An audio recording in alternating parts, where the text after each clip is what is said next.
Tonight, we're not just telling a story, we are stepping into a world where silence carries weight, where every glance might shift a dynasty, where even the faintest ripple in a courtyard pool can echo through time.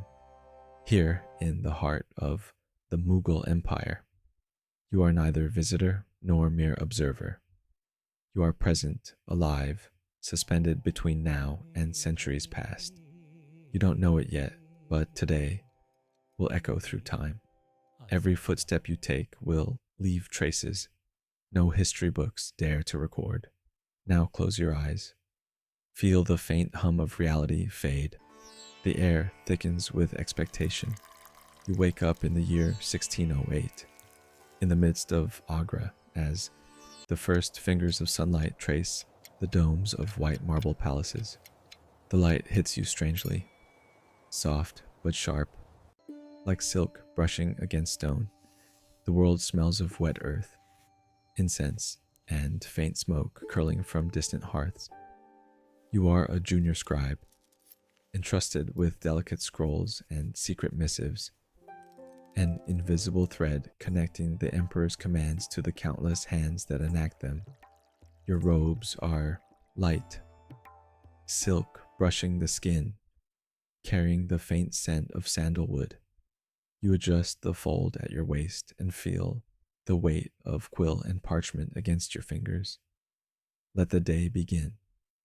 Before you fully rise, you notice the birdsong, a symphony of sparrows, mynas, and doves, each trill precise, almost rehearsed, as though nature itself has arranged a score for the awakening empire. You hear the faint creak of wooden shutters being opened in the neighboring courtyard. Somewhere a servant drops a brass tray, and the clatter ricochets softly against marble, echoing through the palace corridors. You step outside. The courtyard is a mosaic of shadows and sunlight. The stones beneath your feet are cool, slightly damp with morning dew. Fountains trickle quietly, their water catching the first light, scattering tiny rainbows across the carved walls. Each droplet sings a note of persistence, of centuries' worth of labor and care. You breathe it in, the chill, the scent of wet stone, the perfume of roses from hidden gardens. You see them, courtiers gliding like swans across polished floors, attendants balancing trays of fruit and silver vessels, eunuchs passing in whispered counsel. You watch without being seen, feeling the subtle choreography of hierarchy. Who bows, who lingers, who avoids whose gaze. The patterns are intricate, almost invisible, but you notice. Observation, you realize, is the first lesson of survival. The emperor, distant but palpable, moves like a shadow threaded through light. You do not approach, you only watch. His sandals scrape against marble, a quiet rhythm against the harmony of the palace. His robe is embroidered with delicate gold, his turban crowned with a single ruby that catches the sun. His presence is authority, calm and expectation intertwined, a reminder that power is as delicate as it is absolute. You follow a quiet corridor where tapestries hang heavy with scenes of conquest and devotion. Each thread is a story, each image a whisper from centuries past. You brush a fingertip across the silk.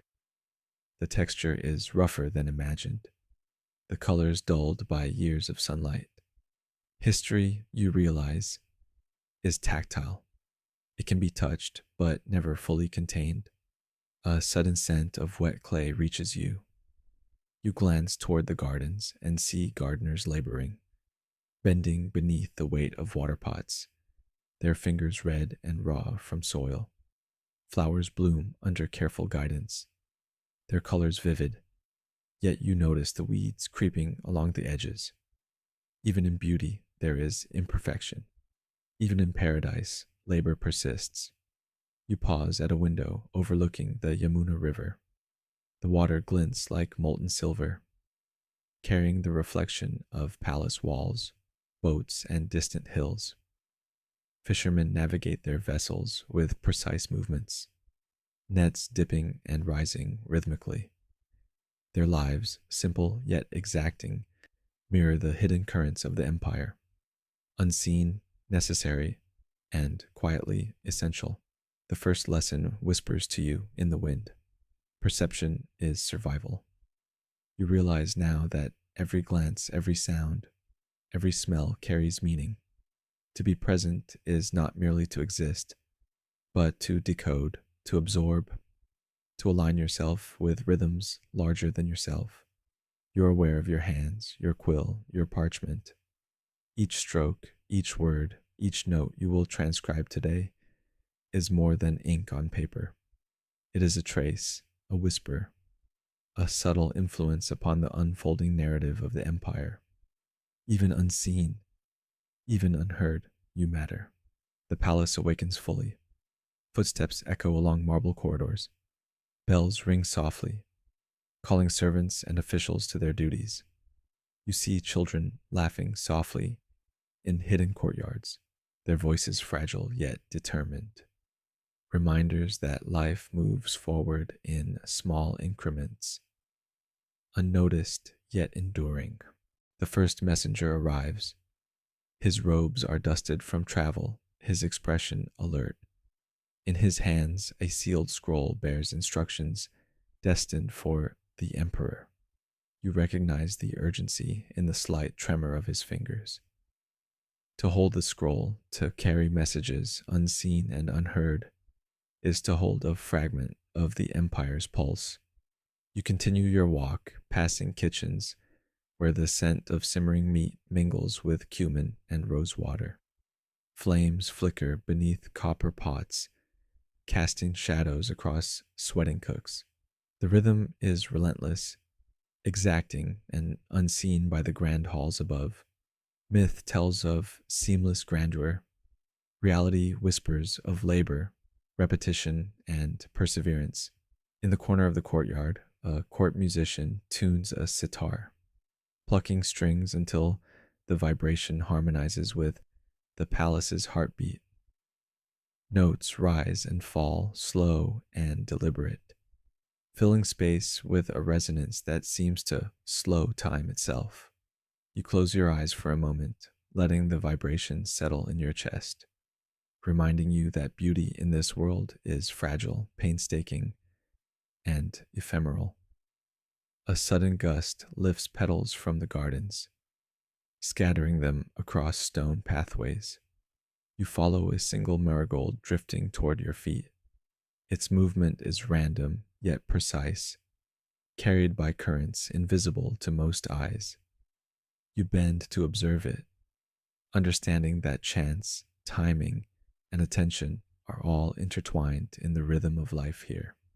Your thoughts wander to the night before, a quiet night in the Zenana, listening to the soft chants drifting from distant rooms, observing shadows and light as if they were sentient.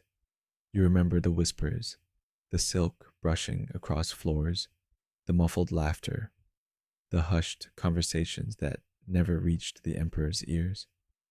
Every sound was layered with meaning, every movement a fragment of an invisible story. You inhale deeply, filling your lungs with the scents of morning, whetstone, burning incense, jasmine, and the faint metallic tang of the river. The sensory tapestry anchors you, reminding you that immersion is not passive. To truly step into this world, you must absorb, translate, and become part of its quiet rhythm. You pause before the Diwani khas. The hall glistens in the soft sunlight, polished marble reflecting intricate patterns carved into columns. Courtiers gather in anticipation, their whispers low but precise. The emperor has not yet arrived, yet the weight of expectation is already present. You sense the empire's breath, deliberate, controlled, expectant, and then, as though a signal, the doors open. You see him, the emperor himself, serene, deliberate, commanding without force. His gaze sweeps the hall, measuring, calculating, absorbing. You feel the weight of history in that glance, as if the centuries themselves are watching through his eyes. You take your place, quiet and unnoticed, aware that today will ripple beyond the walls of marble gardens and fountains. Your role is small but essential: to observe, to absorb, to carry forward what others overlook. Every moment you live here, every breath, every glance, every careful step is a fragment of legacy. And still, you do not know what the day will bring. Perhaps triumph, perhaps calamity, perhaps a lesson whispered too quietly to be heard by anyone but you. Yet, deep in your chest, a quiet certainty settles. This day will echo through time. You exhale slowly, letting the thought settle. The palace hums around you. The river glimmers. The gardens sway. And life, fragile, intricate, imperceptible, continues. Step forward. Let the day begin. Before your eyes fully open, the world makes itself known in ways you had not expected. A smell curls into your nostrils like smoke through silk. Something rotting, something acrid, layered with the sharp tang of wet stone. Rotting leather, dust, and the sweat of someone else's cloak. You slept in it last night. Or perhaps it was not last night, but some earlier moment your memory cannot place. Your body aches in ways you did not notice before. A dull pain in your shoulders, stiffness along your spine, a subtle burn in your calves from the walk through marble corridors earlier. You barely remember how you got here. Every step seems borrowed from someone else's life. And yet, here you are, present, breathing, aware. You inhale sharply, tasting the dust and iron of the palace kitchens, where yesterday, or perhaps years ago, a cauldron boiled over, spilling its coppery scent into the corridors. The tang sticks to your throat and tongue. Your nostrils flare, desperate to adjust, but the scent persists. You realize suddenly, this is life here. Unfiltered, unpolished, real, surprise, historical fact. The palace kitchens of Agra and Lahore fed hundreds daily, yet waste was discarded into open drains. Flies, mosquitoes, and disease were as constant as the sound of the river outside. Each meal carried a quiet risk, each sip of water a gamble. You blink, adjusting to the light that has grown stronger through latticed windows. Shadows shift strangely across the walls, distorted by uneven marble and ornate carvings. You notice a faint shimmer of dust floating in the beams, motes catching sunlight like tiny jewels. And then, movement. A servant stumbles, nearly dropping a tray of copper bowls, and the clatter reverberates through the hall. Your stomach tightens. You try to steady yourself, adjusting your robe, brushing imaginary dust from your sleeve. Your ears strain for the rhythm of the palace. Footsteps echoing across stone, the whisper of silk sliding over polished floors, a distant shout from the courtyard. Every sound carries significance, every rustle or cough a signal to be interpreted. A sudden gust of wind lifts the scent of burning incense from the nearby temple. It snakes along corridors and into your room, carrying the sharp aroma of frankincense and myrrh. Your eyes water slightly, and you blink rapidly, trying to clear the sting. The fragrance should be calming, but here it feels invasive, almost accusatory, a reminder that even spirituality in this palace carries weight and expectation. Your stomach growls, reminding you of another truth: hunger. Perhaps it is the morning meal, perhaps nothing has been offered yet. The bread in the kitchens is stale, slightly damp from the humid air. The meat smells of smoke and iron. You realize that survival here is delicate, a balance between sustenance and exposure. You must eat, but not too quickly. You must drink, but not too freely. Every action is measured, every decision laden with consequences. A sudden sound, a child crying somewhere behind lattice screens, cuts through your thoughts. High pitched and fragile, the sound carries a sharpness that startles you. Your body reacts before your mind can process. Shoulders tense, palms sweat, and you take a step back instinctively. Children are meant to be unseen in these corridors, their lives hidden, their voices muffled by walls and velvet drapes. Yet here is one, a reminder of vulnerability, of life continuing despite strictures and danger. You shift your weight, noticing for the first time the roughness of the stone beneath your bare feet. Cool, uneven, scarred with years of service and neglect. The surface is unforgiving. Each step carries a jolt through your ankles and knees.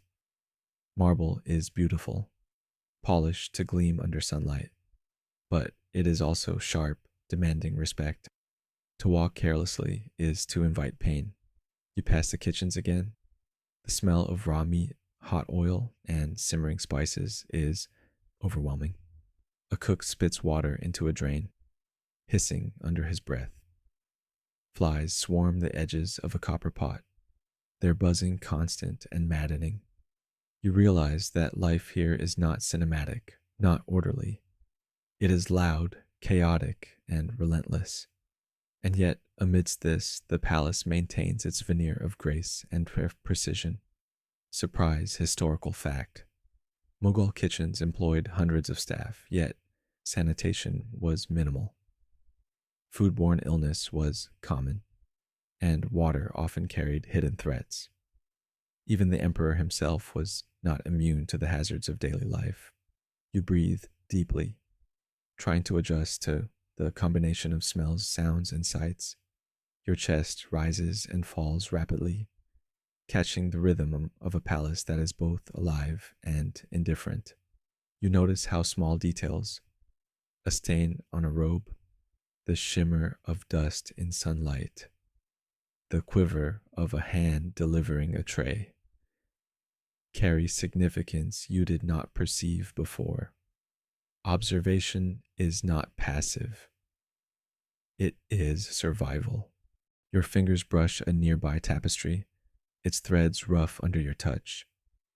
The image is of a garden, delicate, serene, timeless, but the physical texture is harsh, uneven, evidence of repeated handling, sunlight, and dust. You realize that even beauty carries labor and imperfection. Even grace is maintained through effort, often unseen. A faint hum rises from the corridors, voices in low, urgent conversation. You cannot make out words, only tone, tension, calculation, expectation. Your heart tightens. Every whisper here can carry weight. Every sound is layered with meaning. You feel suddenly exposed, as though invisible eyes measure your every move, judging your presence, your composure, your understanding of the palace's rhythms. The sun rises higher, and the warmth touches your skin. You notice sweat forming at your brow, rolling down along your temple. The heat intensifies the sense. Spices, sweat, leather, river water, incense, creating a symphony both intoxicating and oppressive. Your body reacts instinctively. Thirst, hunger, tension. You recognize that adaptation is necessary. You must attune to the sensory overload and learn its rules and move gracefully within it. You stumble slightly over a worn threshold and catch yourself against a carved column. The wood is cool under your palm, carved with delicate floral patterns and calligraphy. You notice the faint scent of polish mingled with age, the subtle warping of grains from years of exposure. Even here, the past lingers, persistent and tactile. Your mind flits to the emperor's library, scrolls stacked in perfect chaos, the scent of ink and parchment thick in the air. You remember how the pages feel between your fingers, delicate, textured, absorbing both knowledge and history. But even there, dust, mold, and decay coexist with wisdom. You realize that decay is natural, inevitable, perfection is illusionary. The sensory shock of the empire is not merely physical, it is the collision of beauty and decay, precision and chaos, order and entropy. You pause, breathing in a long, deliberate inhale. Your lungs fill with the mixed aromas of the palace: whetstone, cooking fires, incense, marigolds, human sweat. The cacophony of sensation leaves your senses tingling, slightly disoriented. You understand now why first impressions of the empire overwhelm newcomers. To exist here is to negotiate a constant barrage of stimuli, each carrying potential danger, instruction, or insight, surprise, historical fact. Disease, miscommunication, and labor accidents were everyday realities of Mughal life. Even courtiers and scribes navigated constant risk, often invisible to historians who focus on palaces and grandeur. You try to steady your breath, finding rhythm in the chaos. You notice the faint metallic tang of coins from a passing servant, the warmth of sunlight on your hands, the cool shadow of marble beneath your feet. These small observations anchor you, a reminder that even amidst sensory overload, presence and awareness can provide clarity. Your heart slows slightly as you adjust. The shock persists, but the edges soften. You realize that adaptation is possible, that survival depends not just on strength, but on observation, on patience, on embracing the dissonance of the world without being undone by it. And so you move forward, aware of every scent, every sound, every subtle vibration of the palace beneath and around you. Each step, each inhalation, each glance teaches you more than any lecture could. The sensory shock is no longer merely discomfort. It becomes the pulse of life here, a guide, a teacher, a silent mentor. You walk deeper into the palace, carrying the weight of new awareness, a heightened sensitivity to the textures, smells, and rhythms of Mughal existence. You have been jolted, overwhelmed, and disoriented, and yet you are awake, fully awake, ready to navigate the empire in ways that the uninitiated cannot. Final reflection of part 2. You breathe in shallowly at first, then more deeply. You feel the pulse of history, the weight of labor, the fragility of beauty. You realize the world here is neither kind nor cruel. It simply exists, and you must exist within it, alert, attentive, aware. The palace does not pause for you. Its stone corridors continue to hum with activity, echoing footsteps, the scrape of sandals, the clatter of trays. You realize that your first task is simple in words, but immense in practice. Stay alive long enough to reach midday. Food is scarce, not in total absence, but in quality. Bread is dense and slightly damp from the morning humidity. Fruits glisten deceptively, but some carry the faint tinge of decay hidden beneath their polished skins. You take a tentative bite, chewing carefully. The taste is bland, earthy, with an undercurrent of sourness that makes you wince. Hunger gnaws at your belly, reminding you sharply that survival is measured in small victories. A few sips of water, a morsel of bread, a moment of quiet. Water, the lifeblood of the palace, is another uncertainty. Some wells are carefully maintained, filtered through sand and stone. Others are tainted, carrying the invisible threat of illness. You cup your hands, dipping into a shallow basin where water ripples under the early sunlight. You drink slowly, testing the temperature, the clarity, the scent. Relief mingles with caution, each sip a gamble, each swallow a prayer that illness will not follow. The worst part is not the lack of sustenance, it is the eyes. Everywhere you feel them, the sharp, calculating eyes of courtiers, eunuchs, servants, and guards. Every glance measures you, judges you, weighs your worth. You try to walk confidently, keeping your shoulders straight, your gaze steady, your expression neutral. Yet inside, your mind churns with self-doubt. What if they notice I don't belong here? Every step, every tilt of your head, every careful motion feels scrutinized. The palace has rules unspoken, gestures codified, movements rehearsed over generations. To falter is to invite suspicion, perhaps punishment. You move anyway. You adjust a tray that seems too heavy, steadying it with practiced care. The scent of hot spices clings to your fingers, mingling with sweat and dust. You hear a servant whisper in passing, words too faint to catch, but their tone carries warning. Your chest tightens. Survival here is not measured in heroics.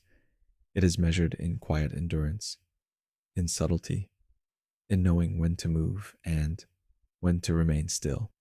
You pass through the kitchens again. Copper pots shimmer with oil and water.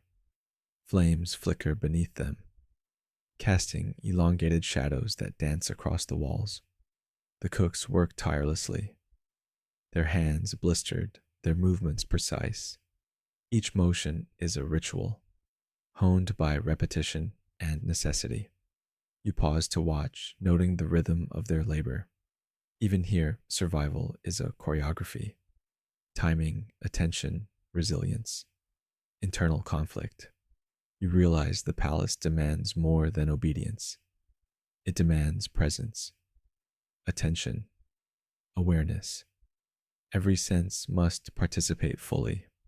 You feel a rising anxiety, a quiet panic that threatens to unravel the careful composure you have maintained.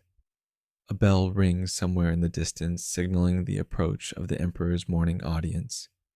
Courtiers straighten, servants adjust trays and fabrics, and you sense the shift in energy. The air thickens with expectation.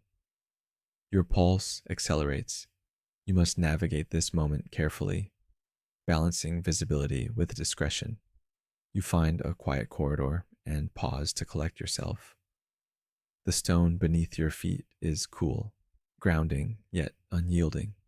Your hands tremble slightly as you adjust your robe and straighten your posture. You breathe in slowly, feeling the mingled scents of marble, incense, sweat, and sun-warmed stone. Each breath anchors you, reminding you that you are still present, still alive, still capable. Hunger gnaws at your sides, but you push the thought aside. Survival demands prioritization. You observe instead the sway of a servant's robe, the angle of a guard's stance, the fleeting expression of a courtier passing quickly. These small observations are your tools, your guideposts in a world that will not pause for indecision. You approach the fountain in the courtyard. Water splashes gently, its rhythm a soft counterpoint to the harshness of labor and expectation. You dip your hands, feeling the cool liquid flow through your fingers. It is a small comfort, a brief respite from the overwhelming demands of survival. You watch as children play near the edges, their laughter ringing sharp and pure. You realize that even here, in the palace's shadows, life persists, fragile, unprotected, yet insistent. Food and water are not the only trials. Your body aches from constant vigilance. Muscles stiffen under the strain of maintaining composure, balancing trays, adjusting robes. A sudden misstep, a tray tilted too far, a dropped cup would draw eyes instantly. You imagine the whispering corridors, the shifting glances, the subtle rebuke that might follow. Each breath becomes a calculation, each motion a negotiation with the palace itself. You stop near a carved pillar, taking a moment to rest. Dust drifts in the sunlight, dancing like motes suspended in air. You reach out, brushing it from the stone, feeling the rough surface beneath your fingertips. The tactile sensation grounds you, pulling your focus from anxiety to presence. Survival, you realize, is anchored in awareness. Your mind drifts to the night before, the hidden corners of the Zenana, the quiet rituals of servants, the soft steps of those who move unseen. You remember the feeling of invisibility, a protective cloak woven of patience and discretion. That feeling is now a tool, a shield against the scrutiny of countless eyes. You remind yourself, invisibility is survival. Presence without exposure is mastery. A sudden shout pierces the courtyard. You flinch, heart pounding. Guards have spotted a minor disturbance. Perhaps a stray animal, perhaps a clumsy servant. The noise ripples through the palace, a reminder that control is delicate, order is fragile, and chaos can erupt at any moment. You steady yourself, adjusting posture and expression. Calm must be maintained, even when the body screams with tension. You move toward the kitchens again, this time tasked with carrying a small tray of fruit for the morning audience. Each step is measured, deliberate. You feel the weight of the tray, the subtle shift of your balance, the cool brush of silk against your skin. You are acutely aware that a single misstep could undo all your careful composure. And yet, you move with determination, blending with the rhythm of the palace. Internal conflict, doubt creeps in again. Am I truly capable? Will I survive this day, this week, this empire? The questions gnaw at your mind, threading tension through every motion. You recognize that survival is not simply physical, it is emotional, mental, and spiritual. Endurance requires reconciliation with fear, uncertainty, and vulnerability. You reach the emperor's audience chamber. Courtiers and officials stand in precise formation, their robes a cascade of colors and textures. You feel the weight of history pressing through the marble floors, the intricate carvings, the frescoed ceilings. Each element reminds you that survival is woven into context, hierarchy, expectation, discipline. You place the tray carefully, noticing the emperor's gaze sweep past you, indifferent yet aware. The moment is a crucible, a test of composure, attention, and understanding. You survive it by doing nothing remarkable. You survive by being precise, quiet, unobtrusive, yet present. The day continues. Each hour, a series of subtle challenges, navigating corridors thick with laborers and courtiers, interpreting whispered conversations, adjusting to shifting schedules, responding to the needs of those above you, avoiding the scrutiny of those whose power is absolute. Every small success, every careful action is a victory, a step toward survival. You pause at a window, watching the river shimmer in the sunlight. The cool breeze carries the scent of wet stone, water, and distant gardens. You inhale slowly, letting the sensory mosaic anchor you. You realize that survival here is not only about avoiding harm, but about absorbing the world fully. Every sound, scent, movement, and shadow. Presence is endurance. Observation is protection. As midday approaches, your body aches, your stomach protests, and yet you remain steady. You recognize the quiet truth. Survival is not heroic. It is mundane, measured in small decisions, careful attention, and patient adaptation. Each moment is a lesson, each breath a negotiation with the palace itself. You exhale slowly, letting the tension seep out. The palace continues its rhythm, indifferent, constant, demanding. You have survived thus far, but the day is far from over. The lessons of vigilance, composure, and awareness are already embedded in your mind, forming the foundation for endurance in the hours yet to come. And as the sun climbs higher, casting longer shadows across marble and garden, you realize survival is not merely existing. It is understanding, adapting, observing, and enduring. The palace tests all who walk its corridors, but those who survive, even quietly, invisibly, leave traces, however subtle, that echo through time. There's no room for weakness in this world, because even gods watch you. Every breath you take feels observed, measured, threaded into the rhythms of a universe that demands precision. Today, like every day, begins with ritual, a sequence of acts both intimate and public, private yet visible, a choreography meant to tether you to something larger than your own frailty. You step toward the temple courtyard, where stone floors glisten under the morning sun, worn smooth by countless sandals, bare feet, and centuries of devotion. The air is thick with the scent of burning frankincense, mingling with whetstone, marigolds, and faint traces of incense from the previous evening. Each inhalation carries the weight of expectation and tradition. You notice how the smoke curls, twisting like living tendrils around the carved pillars, as if it knows the secrets of the empire and perhaps yours. You kneel at the threshold, feeling the cold, uneven stone under your knees. The texture is sharp, a reminder that devotion is rarely gentle. Around you, courtiers and priests murmur prayers, their tones low but precise, interweaving Urdu, Persian, Sanskrit, and Arabic syllables. You catch fragments, Allahu Akbar, Om Namah Shivaya, and words whose meanings you only partially grasp. Each syllable is a ripple of power, layered with centuries of intent and faith. Thematic anchor.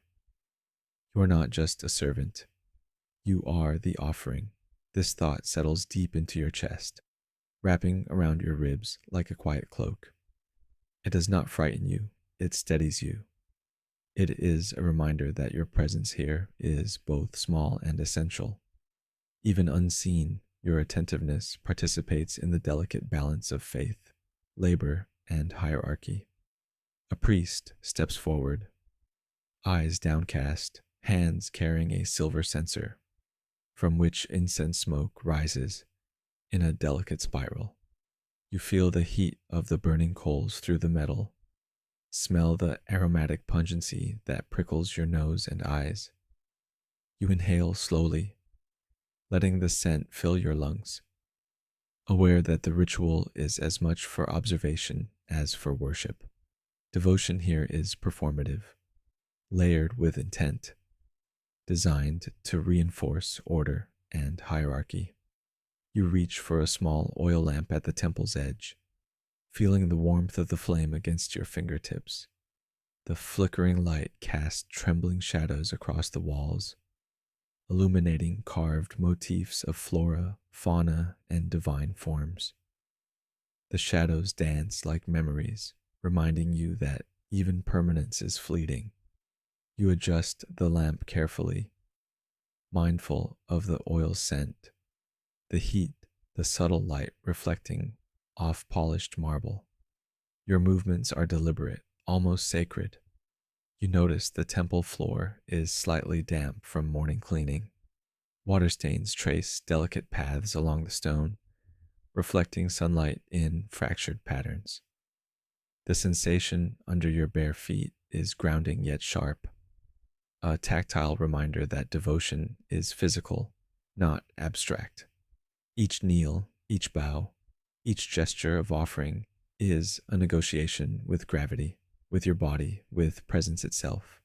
Nearby, a young acolyte arranges petals on a marble platform, their colors vivid against the pale stone: red, gold, deep violet. Each placement is intentional, symmetrical, ritualized. You find yourself entranced by the precision, the gentle rhythm of hands moving deliberately, almost imperceptibly. The act is simple yet profound. Devotion made manifest through care, attention, and repetition. Your gaze drifts to a small shrine at the temple's far end. Candles flicker in the brass holders, their flames bending toward you as if of acknowledging your presence. You feel a quiet tension in your chest, reverence mingled with fear. Even though your faith is uncertain, even though your understanding is incomplete, you kneel. You do not speak aloud. You do not need to. Thematic anchor repeat. You are not just a servant. You are the offering. The thought echoes in your mind, a mantra to steady your pulse. It reminds you that survival here is entwined with participation, observation, and humility. You are both invisible and essential, a thread in the delicate tapestry of ritual life. A soft murmur rises around you, chants from nearby courtiers, the gentle rustle of silk robes, the quiet breathing of those in devotion. You close your eyes briefly, letting the rhythm of sound and scent envelop you. Each note, each vibration, each inhalation is a reminder that you exist within a living, breathing system of faith, hierarchy, and human endurance. You trace the pattern of carved flowers on the temple columns. Petals and leaves intertwine in stone, a frozen echo of the gardens outside. You imagine the hands that carved each curve, the artisans who labored in silence, devotion threaded through their touch. You recognize the connection. Devotion takes many forms: prayer, labor, observation, endurance, and all are equally sacred. A bell chimes softly, calling attention to the next stage of the morning ritual. Courtiers shift, priests bow, and you follow the movement, stepping carefully to avoid disturbing the rhythm. The sound resonates through the temple, mingling with incense smoke, dust, and sunlight. It vibrates in your chest, reminding you that time itself is measured in ritual, in repetition, in moments that demand presence and patience. You notice a servant quietly sweeping fallen petals, collecting them in a brass vessel. Each motion is deliberate, almost meditative. You recognize the lesson hidden in the simplicity. Devotion and survival are not separate. Attention to small, often unseen acts ensures continuity, harmony, and respect. You breathe deeply, letting this realization anchor you further. Nearby, an elder priest distributes offerings: water, fruit, and small tokens. You accept one, feeling the weight of responsibility in a gesture so small it could be overlooked. The act is symbolic, ritualized, yet it carries significance. Even the simplest motion can ripple through the palace, influencing the invisible currents of expectation, respect, and hierarchy. You take a moment to reflect, kneeling before a small fountain in the courtyard. Water spills gently over carved stone, its movement slow, deliberate. You trace its path with your gaze, noticing how it pools, overflows, and continues along its channel. The metaphor is clear. Life, devotion, and survival are continuous, persistent, and often unnoticed by those who only glance at the surface. A faint breeze carries the scent of marigolds and roses from the gardens beyond the temple walls. You inhale, feeling the warmth of sunlight and the coolness of shade mingling across your skin. The sensation is grounding yet ephemeral, reminding you that even in permanence the world changes. Each day, each ritual, each breath is unique, never repeated. You glance at the assembled courtiers. They move with precision, their expressions serene yet taut, betraying subtle anxiety beneath the surface. You notice the slight tremor of a hand, the fleeting glance exchanged between two officials, the careful adjustment of a robe. All these small details are part of the ritual, part of survival. Presence is measured not only in participation, but in observation. Thematic anchor repeat. You are not just a servant. You are the offering. This mantra reverberates in your mind, steadying your pulse. You feel the rhythm of the palace, the weight of centuries, and the delicate balance between power, faith, and survival. A final gesture concludes the morning ritual. You rise slowly, aware of the weight of your body, the ache in your knees, the pulse in your chest. The priest bow, courtiers murmur, and life resumes its measured flow. You have participated, observed, survived. The lesson is subtle but profound. In ritual, you find grounding. In participation, you find connection. In observation, you find awareness. And as you step away from the temple, the scent of incense lingering in your hair, the echo of chants in your ears, the warmth of sunlight on your shoulders, you carry with you a quiet certainty. Survival here is intertwined with devotion, attention, and respect. Even unseen, even unacknowledged, your presence matters. The palace hums around you. The river glimmers beyond the walls. Gardens sway under the breeze. And within this world, small acts, kneeling, observing, breathing, ripple through time, carrying lessons, echoes, and whispers that will endure long after the day has passed. No law protects you here. Not truly. Only power does. The emperor's gaze, the governor's decree, the subtle tilt of a noble's head. These dictate life more than any written edict. You sense it immediately. The palace is a living organism, every movement weighted by authority, every whisper a potential command. You walk through the grand halls of Agra, the marble floors polished to gleam under sunlight, reflecting columns carved with intricate floral patterns. Courtiers and guards pass, their robes swaying, their faces masks of composure. You feel the invisible line that separates you from them, a boundary enforced by posture, presence, and invisible power. Crossing it carelessly could cost your life, or worse, your dignity. The governor's cart moves slowly through the courtyard. Horses' hooves strike the stone in rhythmic authority. He does not look at you. He does not need to. Yet you feel the weight of his presence pressing against your chest.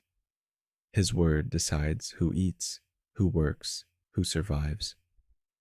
His shadow falls across the floor, and you instinctively step aside, your body aligning with the unspoken rules of hierarchy, past future layering. Centuries from now, historians will wonder what his name even meant. In this moment, the words are irrelevant. What matters is your immediate reaction, the tilt of your head, the deepening of your breath, the subtle shift of your weight.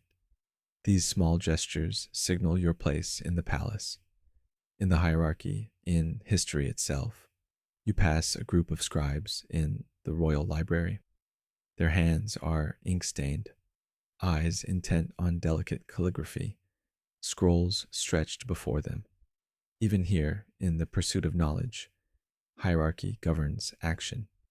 A junior scribe whispers too loudly and receives a cold glance from a senior.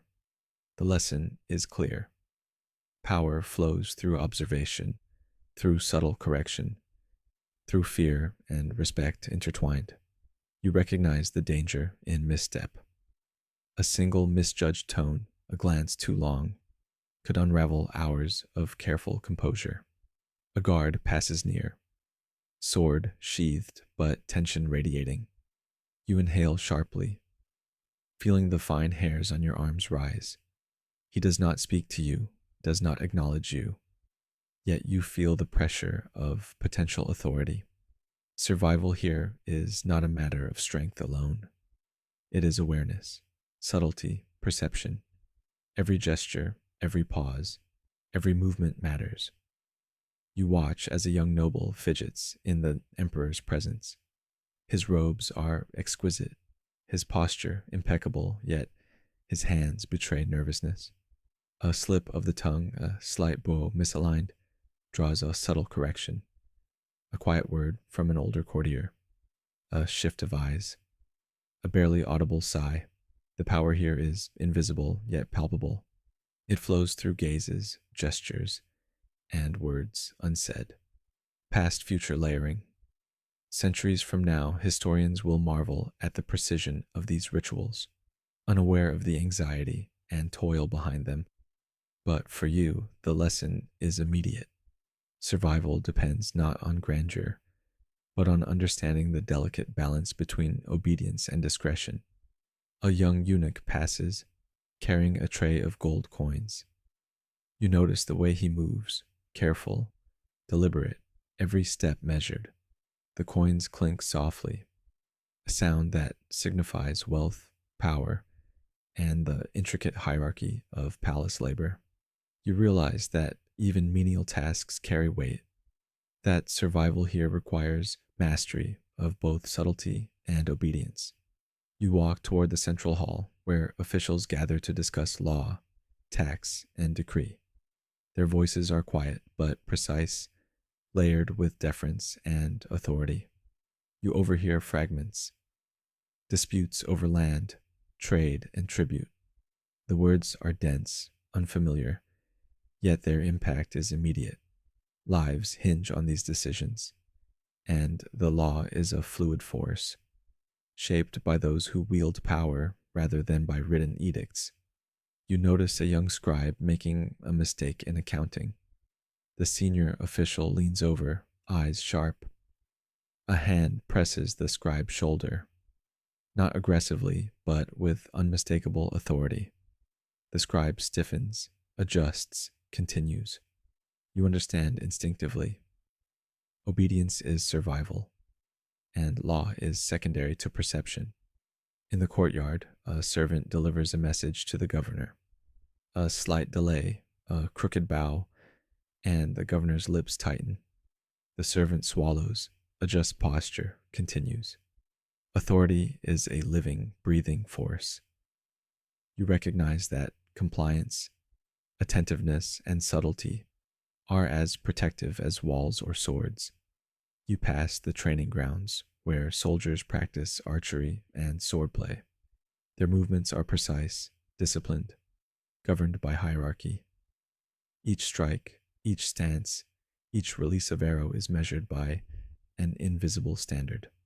You realize that power is both explicit and implicit, enforced through discipline, demonstrated through skill, and maintained by observation. A child of the emperor's court laughs softly in a distant hallway. The sound is pure, unguarded, yet immediately checked by a passing attendant. Even innocence is monitored, shaped by the strictures of hierarchy and expectation. You notice that compliance is learned from birth and deviation, however minor, is quickly corrected. You move past a courtyard fountain, water spilling over carved stone, the sound steady and constant. You touch the cool edge, grounding yourself. Hierarchy, power, law, all flow like water. shaping paths, guiding movement, eroding resistance. You are aware that survival demands understanding the currents as much as resisting the flow. Past future layering. Centuries from now, stories will focus on marble, gold, and glory, ignoring the subtleties that dictated life minute by minute. But here, in this courtyard, every glance, every gesture, every posture is survival. You inhale the scent of wet stone, sweat, and oil from nearby lamps, reminding yourself that presence is measured as much by awareness as by obedience. You observe a group of women in the Zenana, their movements quiet yet deliberate. Even within these private spaces, hierarchy governs action. Attentive eyes follow their gestures, watch their interactions, ensure protocol is maintained. Authority permeates walls, shadowed corridors, and silk drapes alike. You realize that power is not only public, it flows invisibly, shaping behavior in spaces unseen. A bell chimes for the midday meal. Courtiers and officials move with coordinated precision. You notice the subtle cues: who leads, who follows, who bows, who waits. Each gesture signals rank, knowledge, and understanding of the unspoken law. You adjust your posture, your expression, your pace, aware that survival is measured by correct alignment with hierarchy. You pause briefly near a carved column, letting your eyes trace the intricate floral patterns. Each petal, each curve, each line is a reminder of permanence enforced through labor, artistry, and respect for authority. You recognize a parallel. Just as the carvings endure through time, so too does hierarchy, maintained through vigilance, patience, and submission. The midday sun casts shadows across the hall, illuminating dust motes suspended in air. You inhale slowly, feeling the rhythm of the palace pulse through stone, marble, and flesh. You realize that survival is intertwined with power, knowing when to speak, when to move, when to remain silent. Every action is weighted. Every decision carries consequence. You pass a scholar presenting a petition to the emperor. The emperor nods subtly, and courtiers lean in, capturing every movement. Authority flows through attention, presence, and response.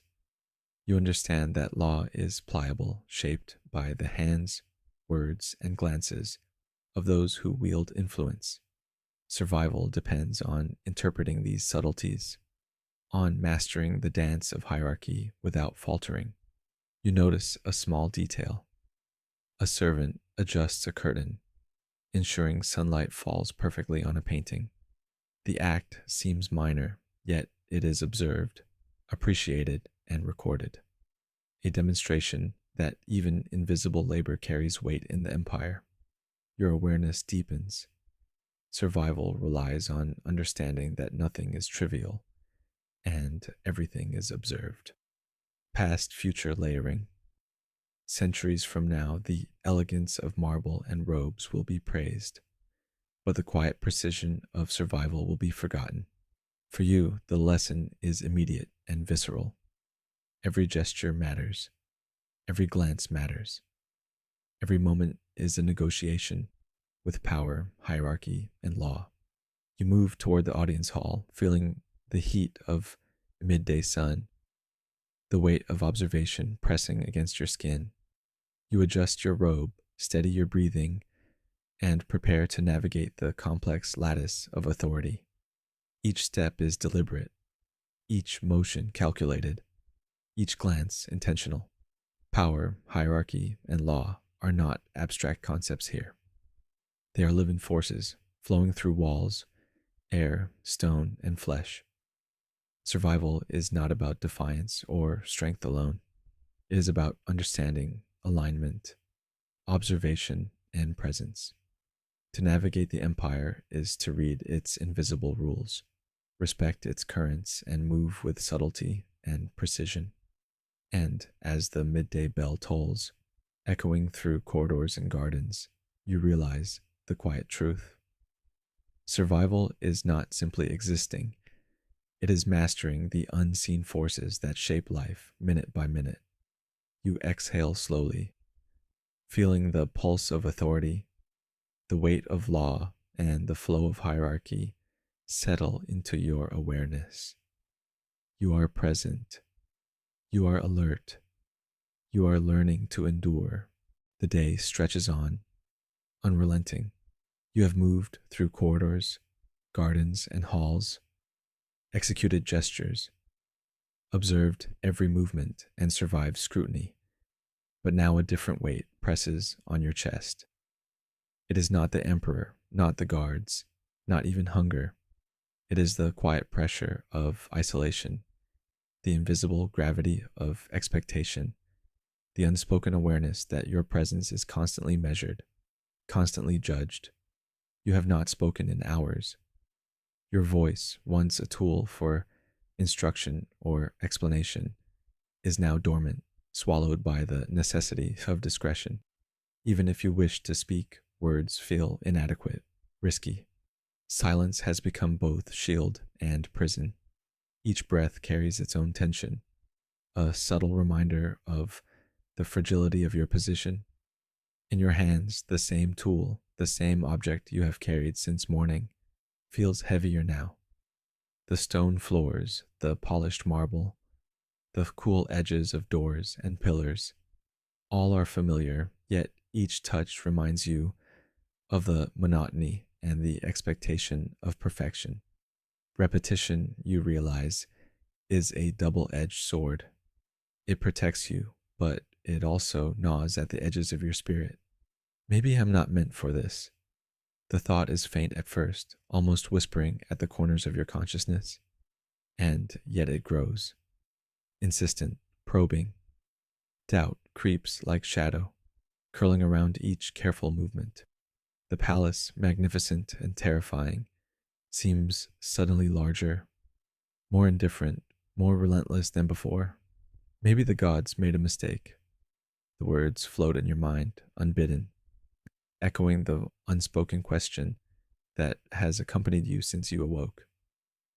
Why you? Why now? Why here?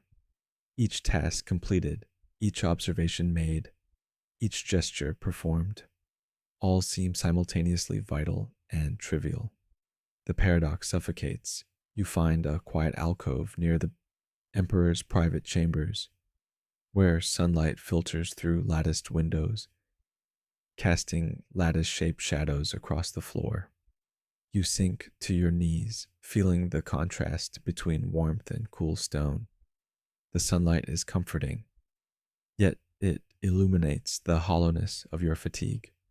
You close your eyes briefly, letting the silence envelope you, hoping for a reprieve from expectation, from scrutiny, from the constant vigilance that has defined your day. The palace hums around you, distant footsteps, the faint clatter of utensils, the soft rustle of silk. Each sound reminds you that the world continues regardless of your exhaustion, indifferent to your fatigue or doubt.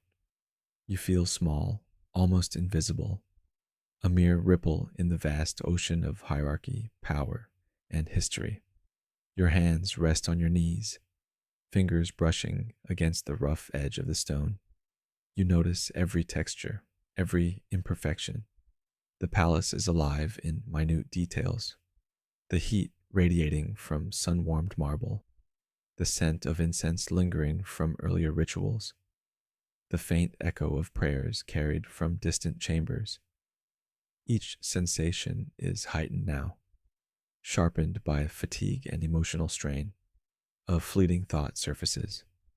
The faces you have passed all day, courtiers, servants, eunuchs, guards, each carries its own weight of expectation, its own subtle tension.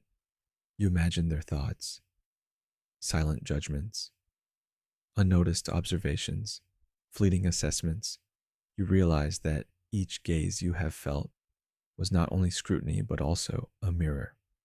Your isolation is echoed in their presence. their own roles bound by the same structures, the same hierarchies, the same invisible forces.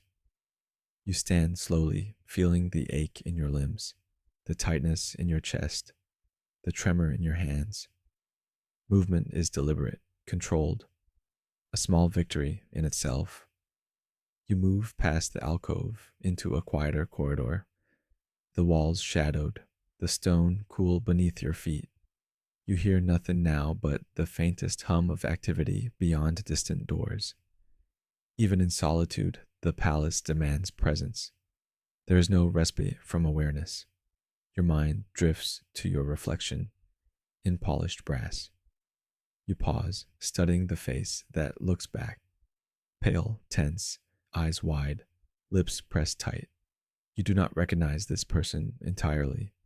The day has carved lines of worry and fatigue, shaping your expression in ways subtle but undeniable. It is a face molded by endurance, by survival, by the relentless push of expectation. You feel a pang of sadness for yourself, for your capacity, for the inevitability of human fragility. You sink to a low bench near a fountain. Water trickles steadily, a rhythm so gentle it contrasts sharply with the tumult inside your chest. You let your hands rest in your lap, fingertips brushing lightly over fabric and stone. You listen to the subtle music of flowing water. Inhale the mingled scent of wet stone, flowers, and incense, and allow yourself a moment to acknowledge your vulnerability. Internal conflict. Doubt coils in your mind. Am I strong enough? Am I observant enough? Am I patient enough? Each question presses against the spine of your resolve. Survival is not guaranteed. Compliance does not always protect. Awareness does not always suffice. The palace tests not just your skill or obedience, but the very resilience of your spirit. You recall moments from the day, the governor's cart passing, the subtle shift of robes in the audience hall, the minor missteps of servants and scribes, each instance a lesson in tension, observation, and endurance. And yet, these lessons, while necessary, have taken their toll. You feel the emotional weight pressing, a stone lodged in your chest. It is quiet, unrelenting, impossible to ignore. A soft breeze drifts through the corridor, carrying the scent of jasmine from the gardens beyond. You close your eyes, letting the fragrance fill your senses.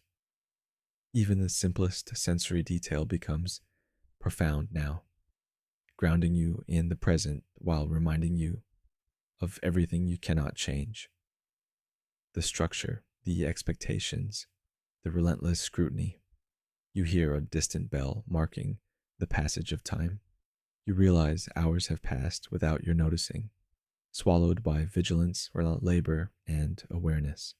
The subtle marks of fatigue, anxiety, and isolation are etched into your posture, your expression, your very presence. Yet you remain. You endure. That endurance, small and quiet, is itself a form of power, a declaration of survival against the unyielding weight of the palace. Your hands rest on the edge of the fountain, water cool and steady. You notice the faint reflections of sunlight on the ripples, shifting, dancing, ephemeral. You consider the parallels, your life, your endurance, your presence, fragile yet persistent, momentary yet significant. You are a witness to history, an actor in rituals and hierarchy, a quiet participant in a world that can overwhelm the senses and spirit alike. You whisper to yourself, barely audible, maybe this is enough. Maybe surviving, breathing, observing, this is enough. The words settle in your chest, a tentative anchor against the tidal wave of pressure. They are not resolution, but acknowledgement, a recognition of your vulnerability and your perseverance. You rise slowly, feeling the ache in muscles and joints. You walk toward a window, sunlight casting intricate patterns across the floor. You watch shadows shift as the day continues, realizing that time, like the palace, is indifferent to individual struggle. Yet within this indifference lies possibility, the possibility of quiet triumph, the subtle victory of presence, awareness, and survival. You take a deep breath, feeling your chest expand, your lungs fill, your body align with rhythm and space. Even in breakdown, even in isolation, you find grounding. You are alive, you are present, you endure. The palace continues its hum. Footsteps, whispers, the faint scrape of fabric, distant bells, the soft gurgle of fountains. Each sound is a reminder that life persists, structured yet fluid, demanding yet indifferent. You listen carefully, attuning yourself to patterns, rhythms, and subtleties. Awareness is survival. Presence is resilience. Observation is protection. As the afternoon stretches toward evening, you finally permit yourself a small exhale, a release of tension you had not realized you were holding. You acknowledge your fatigue, your doubt, your isolation, and yet you also acknowledge your endurance, your careful navigation, your subtle mastery of survival within a world governed by hierarchy, expectation, and power. Maybe I am enough, you think. Tentative, but real. The thought is fragile, yet it carries weight. It is the quiet assertion that even within emotional breakdown, even within the relentless pressure of the palace, your presence matters, your observation matters, your survival matters. You walk slowly toward the central hall, feeling the cool stone beneath your feet, the weight of sunlight on your shoulders, the echo of your breath in the vast corridor. The palace is indifferent, yet you navigate it with awareness. You have endured doubt, isolation, and the heavy weight of expectation, and in that endurance, you discover a subtle form of triumph. Even in emotional breakdown, you are learning the rhythms of survival. You are learning the language of presence, of observation, of resilience. You are learning that endurance is not a matter of heroic action, but of careful attention, patience, and persistence. The sun begins to dip, casting long shadows across halls, corridors, and gardens. You pause at a balcony, looking out over the empire stretching beneath you. Marble palaces, flowing rivers, gardens perfumed with flowers, and distant mountains standing silent and eternal. You feel a small surge of clarity. Survival is layered, complex, and demanding. Yet it is also within your grasp, measured in breath, attention, and awareness. And in this quiet realization, the pressure in your chest eases slightly. Not gone, not vanished, but tempered. You are weary, yes, but present. You are small, yes, but significant. You have endured emotional breakdown, and in doing so, you have survived, learned, and grown. There is a line in the sand, not literally, yet it feels drawn in the air, in the weight of gazes, in the subtle shift of the emperor's court. You sense it immediately. Every motion, every gesture, every breath is measured against an invisible standard. Today, that standard is about more than obedience. It is about choice, courage, and consequence. You move through the marble halls, hearing the distant clang of armored boots and the faint hum of whispers. Soldiers gather in a courtyard, their formation precise, their expressions taut. The tension is palpable, a delicate mixture of anticipation and fear. You know, instinctively, that something is coming, that the balance of power you have navigated so carefully will be tested. A messenger arrives, panting, carrying scrolls, stamped with the Emperor's seal. The ink is still damp, the wax warm to the touch. The words within decree a trial, a challenge, a test of loyalty. You have been summoned, not by name, but by presence, your actions, your attention, your very survival observed and evaluated. The air feels heavier, as though the walls themselves are holding their breath. The crowd falls silent. Courtiers stop mid-conversation. Guards pause mid-step, and even the wind seems to still. You are aware of every pulse of your heart, every subtle quiver of muscle. Your survival, your presence, your choices will ripple across the court, and perhaps into history. You approach the courtyard. The sun casts long shadows across the stone, elongating figures, sharpening details. You notice the eyes of soldiers, courtiers, and eunuchs alike, all trained to observe, to judge, to measure. You feel the weight of expectation pressing against your chest. Every gesture you make is amplified, every movement scrutinized. A moral dilemma unfolds before you: obedience or defiance, survival or integrity. A soldier steps forward, presenting a scroll with a task that tests your conscience. The request is simple in words, but layered with consequence. Compliance ensures safety, yet gnaws at your sense of self. Resistance carries risk, yet promises a glimmer of moral clarity. The choice is not theoretical. It is immediate, visceral, and unavoidable. You inhale slowly, feeling the rhythm of the courtyard, the tension of the assembled court. Your mind races, weighing risk against principle, safety against conscience. Each second stretches, elongated by anticipation, each heartbeat a drum marking the passage of unspoken law.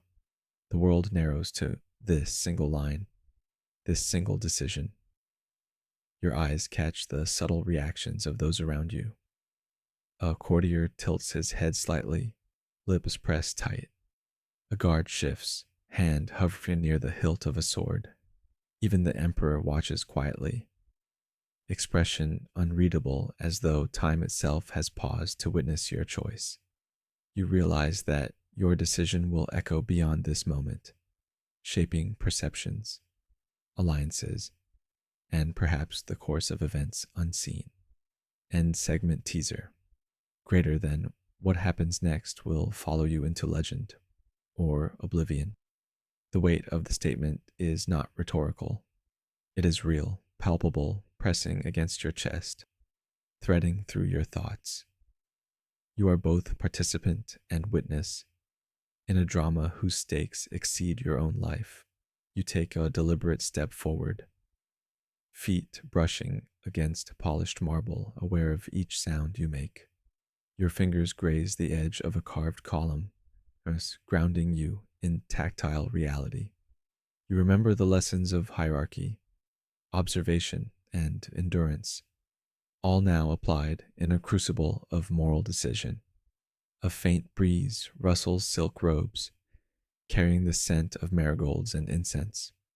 The juxtaposition is almost cruel. Beauty and serenity envelop a moment fraught with tension, a test of courage and conscience. You wonder how many before you have faced such crossroads, how many will face them after, and whether any choice truly belongs solely to the individual.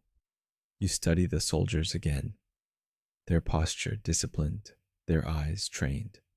You consider the consequences. One wrong step, one misread glance, one hesitation, and survival could unravel. Your mind oscillates between action and inaction, a pendulum swinging between fear and principle. Every detail is magnified.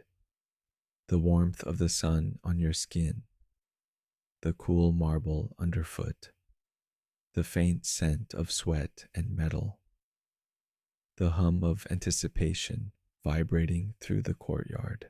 A whisper of doubt creeps into your mind.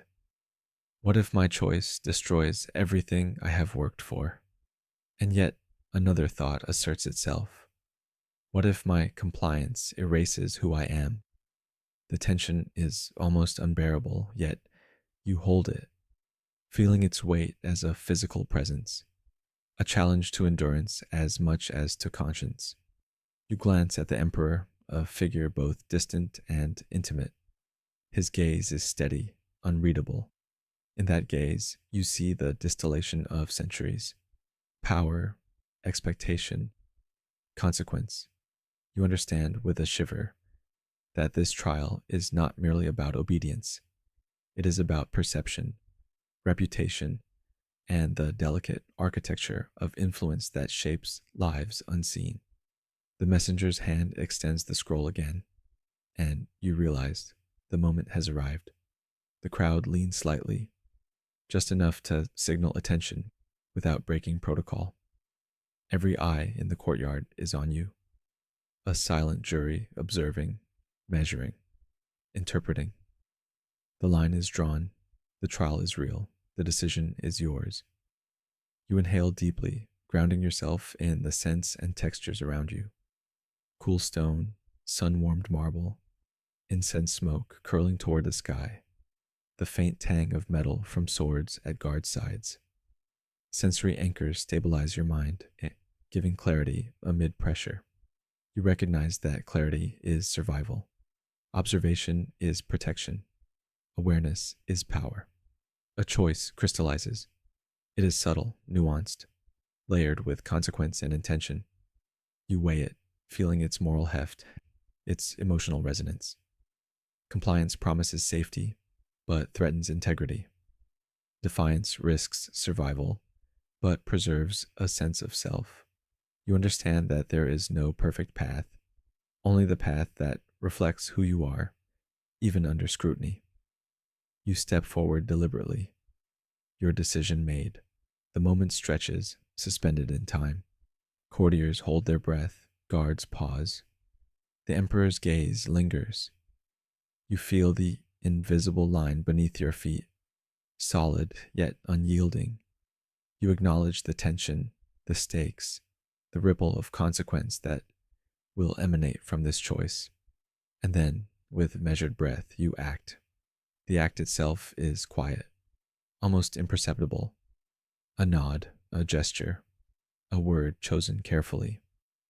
Yet its impact resonates through the courtyard, threading through observers, shaping interpretations, shifting subtle balances of authority and perception. You realize that even the smallest action carries weight here, that survival is as much about choice as endurance, observation, and subtlety. You feel your heart pounding, pulse echoing in ears, muscles tense. Yet beneath the anxiety, there is a quiet satisfaction. You have acted, chosen, and asserted presence within the strictures of hierarchy and expectation. The world does not pause for your courage, but it does register it subtly in glances, shifts of posture, and the faintest acknowledgments. As the crowd gradually resumes movement, murmuring quietly, you sense a shift, not dramatic, but significant. The trial has passed, the moral crossroads navigated, the line in the sand crossed. You remain standing, aware, alert, alive. Your endurance, your awareness, your decision. Each is a testament to survival amid the intricate lattice of power, hierarchy, and expectation. You step away from the courtyard, feeling the warmth of sunlight, the coolness of shadow, the persistent hum of palace life around you. The trial is over, yet its echoes will linger. You know that choices here, however quiet, resonate through time, shaping perception, survival, and memory. You have faced a moral crossroads, acted with awareness, and endured the scrutiny of an empire. And as you walk through corridors, past gardens and courtyards, through the intricate lattice of observation and expectation, you realize Survival is not merely obedience, it is conscious action, moral awareness, and measured courage. The line in the sand is not fixed, it is drawn again and again by every decision, every observation, every breath. You breathe deeply, feeling the tension leave your shoulders slowly, like water draining from stone. The sun dips lower, casting long shadows, shaping the palace anew. You sense in the quiet shift of light and air that your trial has transformed you, not in outward power, but in resilience, understanding, and awareness. The echoes of the choice will follow you, threading through future actions, reflections, and decisions. You understand in the marrow of your bones that history is a series of moral crossroads, and survival is the art of navigating them with consciousness, courage, and presence. The palace is alive not only with power and hierarchy, but also with the constant rhythm of labor, coin, and craft. Every corridor, every garden, every hall is sustained by invisible hands, craftsmen, scribes, soldiers, and servants, each performing tasks that weave the empire's fabric. You feel it immediately. The economy is not abstract, it is tangible, tactile, and unrelenting. You walk through the bustling marketplace of Agra, the sun striking brass and copper, glinting off coins and metal tools.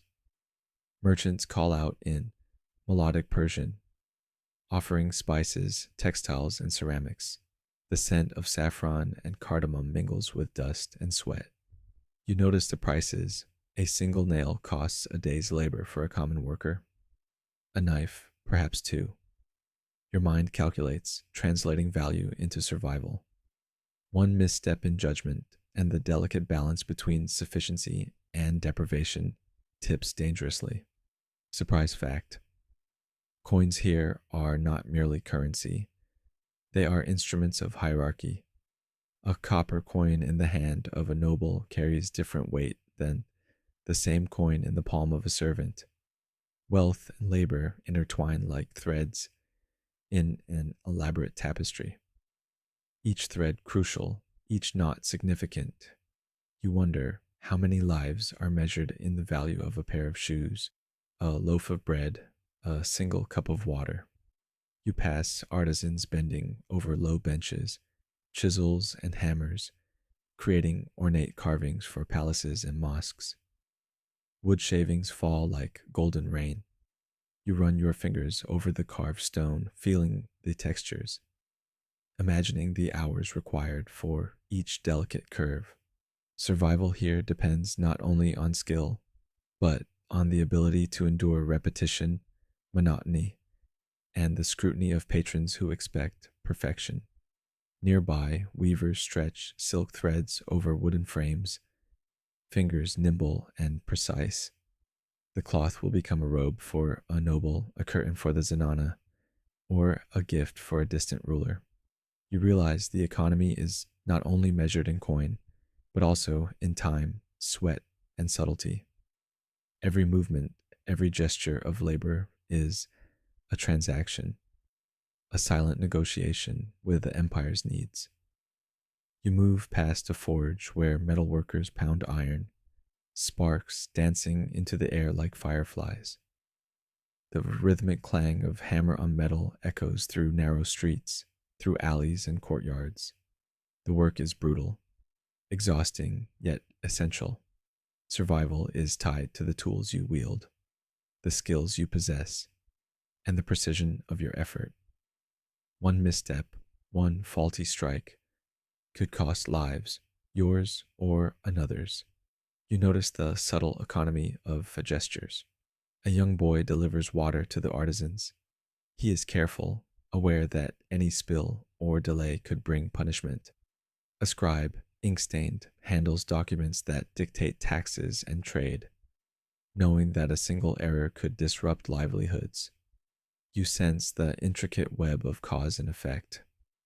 Labor, currency, skill, and precision are inseparable threads in the empire's fabric. You wander through a caravan of merchants arriving from Gujarat. Spices, textiles, and precious stones are carefully unloaded, weighed, and documented. Traders haggle with practiced voices, negotiating not only coin, but influence and favor. You realize that technology, from scales and weights to quills and ledgers, is as essential as power itself. Survival is measured in knowledge of tools, understanding of barter, and recognition of opportunity. The smell of ink and parchment lingers as you pass the royal accounting rooms. Scribes bend over ledgers, fingers stained, eyes squinting under lamplight. They calculate tribute, taxes, and expenditure, translating labor into numbers that define survival. Each mark on the page is significant. Each error could ripple outward, touching lives in unforeseen ways. You feel the quiet weight of responsibility pressing against your shoulders. A blacksmith invites you to observe as he shapes a sword. You notice the subtle interplay of heat, hammer, and metal. The glowing steel responds to touch, yielding only when pressure is applied with skill and rhythm. You understand that technology, craft, and labor are inseparable. Mastery of tools is survival. Awareness of process is protection. Patience is power. You wander into a courtyard where water wheels turn steadily, channeling river flow to irrigate gardens.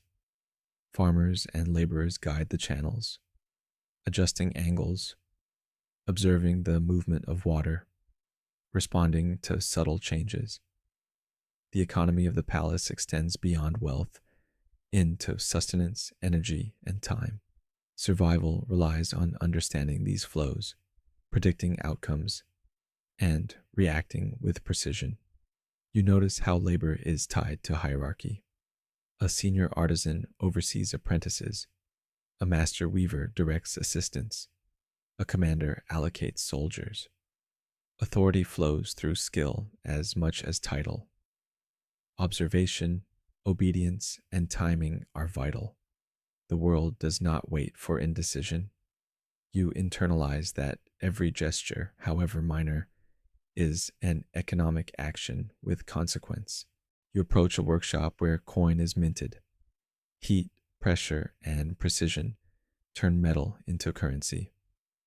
You watch closely, noting how the weight and shape of each coin is exact, how each imprint communicates authority, legitimacy, and trust. Here, technology and power converge. The economy is enforced, visually and materially, in every stamped disc of metal.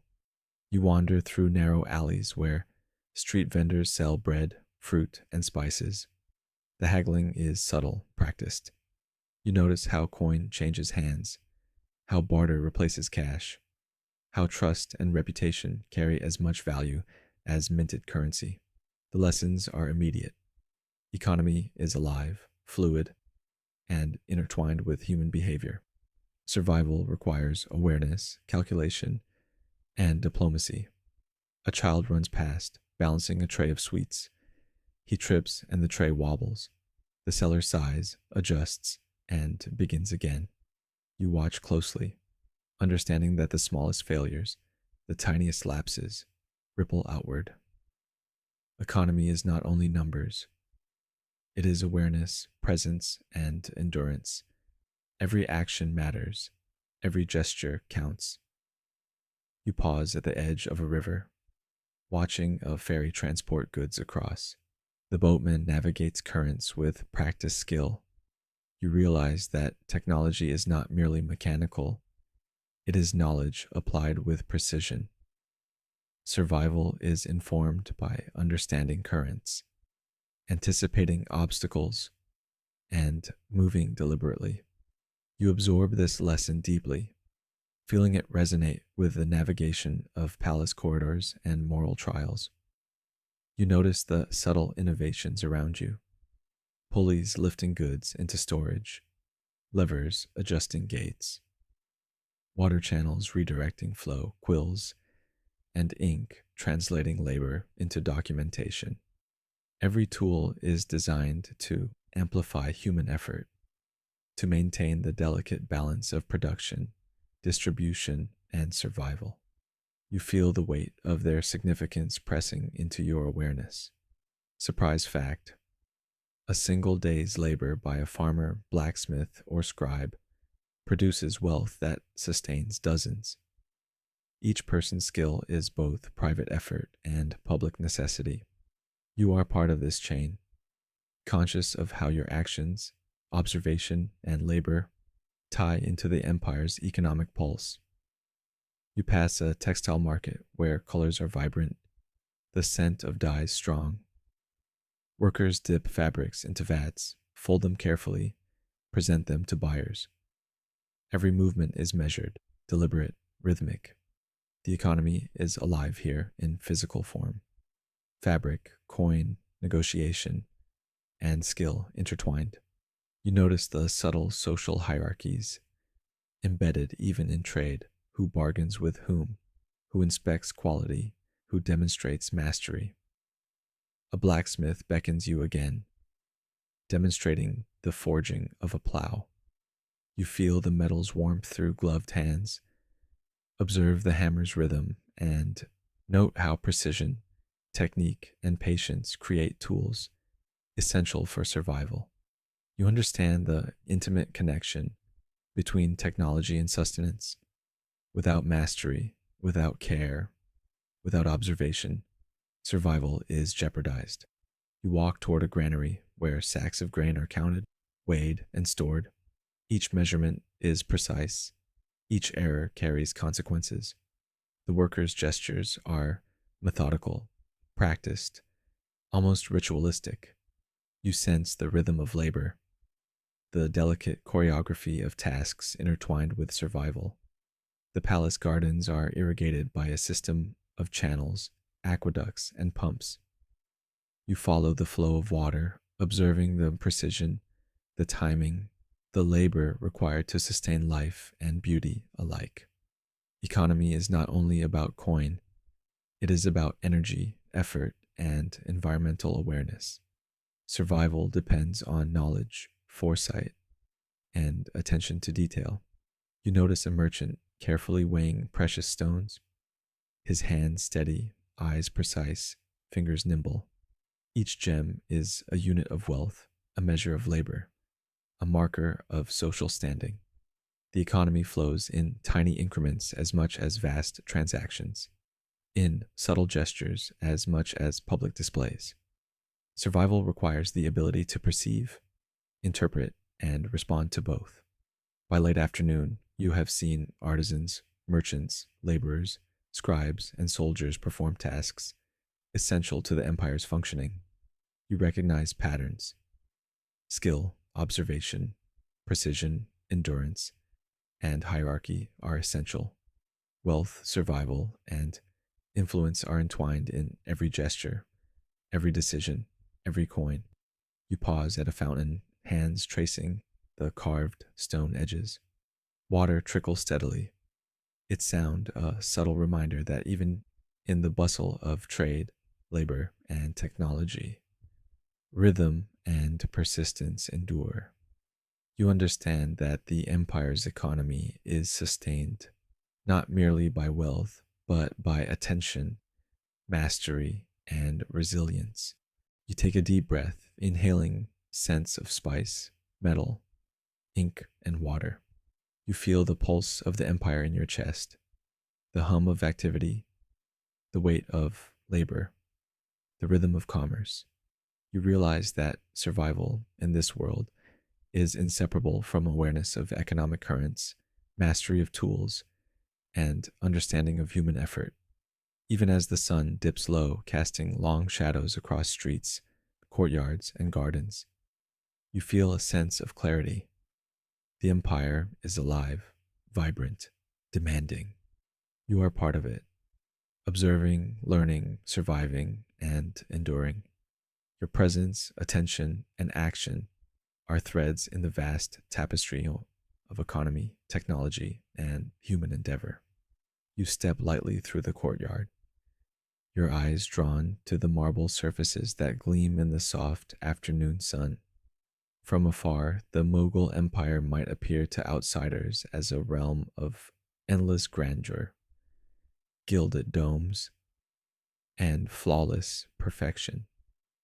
Yet the closer you move, the more you notice the subtleties, the imperfections, the quiet truths that defy the myths told by travelers, storytellers, and later historians. The first illusion falls away as you observe the laborers in the gardens. You expected serenity, fragrant blooms, and leisurely strolls for nobles. Instead, you see sweat dripping from brows, hands calloused from digging, pruning, and hauling water through intricate channels. Beauty here is manufactured with effort, with precision, with labor that goes unseen by most. The perfumed air of the gardens carries not only the scent of marigolds and roses, but also dust, soil, and faint copper from tools. This is reality, unembellished, tactile, and relentless. You wander into the hall of mirrors, expecting dazzling reflection, perfect symmetry. The walls gleam, yes, but closer inspection reveals chips in the mosaic, slight cracks in the glass, inconsistencies in the patterns. The grandeur of stories and paintings has been crafted by human hands, imperfect and deliberate. Myth has smoothed over the edges, replaced sweat with legend, labor with poetry. You run your fingers along the tiles, feeling the texture, the tiny ridges, the human touch behind the illusion. Thematic anchor callback. Greater than you are not just a warrior, you are the consequence. Here, consequence is layered not only in actions, but in perception. Every detail you witness is proof that myth and reality coexist, often uneasily, each shaping the other. You are learning to see beneath stories, to feel the textures behind the tales. You pause near the Zenana, where the women move gracefully behind lattice screens. Travelers' tales romanticize their lives. Endless leisure, beauty rituals, exquisite attire. In reality, you perceive discipline, hierarchy, and meticulous observation. Every garment, every choreographed movement, every whispered conversation is regulated. There is order here, yes, but it is demanding, restrictive, and carefully maintained. The myth of freedom fades as you sense the constant awareness required simply to exist within these walls. In the library, rows of manuscripts stretch beyond sight, their delicate pages whispering secrets of knowledge and power. Myths would have you believe these halls are serene havens of learning. You notice dust on neglected corners, the meticulous care required to preserve fragile texts, the hours spent cataloging, copying, and guarding them. Knowledge is not effortless. The reality is sweat-stained, painstaking labor, invisible unless you look closely. You hear a court painter, brush in hand, sighing softly. The myth of effortless artistry, the perfect miniature appearing by divine inspiration, collapses under observation, every color mixed with care, every line measured, every shadow calculated. You feel the patience, the pressure, the weight of history resting in each stroke. The beauty is real, but it is not magical. It is earned meticulously, over time and repetition. Moving toward the bazaar, you confront another layer of misconception. Visitors imagine opulence, exotic spices, and endless bounty. You see disorder, noise, and negotiation as survival, as currency, as necessity. Bread might be scarce, fruit may be bruised. The economy is precarious, fluctuating with seasons, harvests, and trade routes. Myths hide hunger, scarcity, and toil. Reality does not. You inhale the smells: dust, smoke, fried bread, sweat, a sensory testament to the imperfect life beneath legend. In the emperor's court, myths promise fairness and wisdom, a benevolent ruler dispensing justice and favor. You observe subtle hierarchies, whispered politics, and complex negotiation. Power is as much about perception as it is about decree. Courtiers flatter, manipulate, and strategize. Decisions often hinge on subtle gestures and whispered words. Myth simplifies, reality complicates. You are learning to perceive the currents beneath still water, the underpinnings of influence, the delicate negotiation of survival. You pass an artisan's workshop and watch a craftsman struggling to perfect a delicate metal ornament.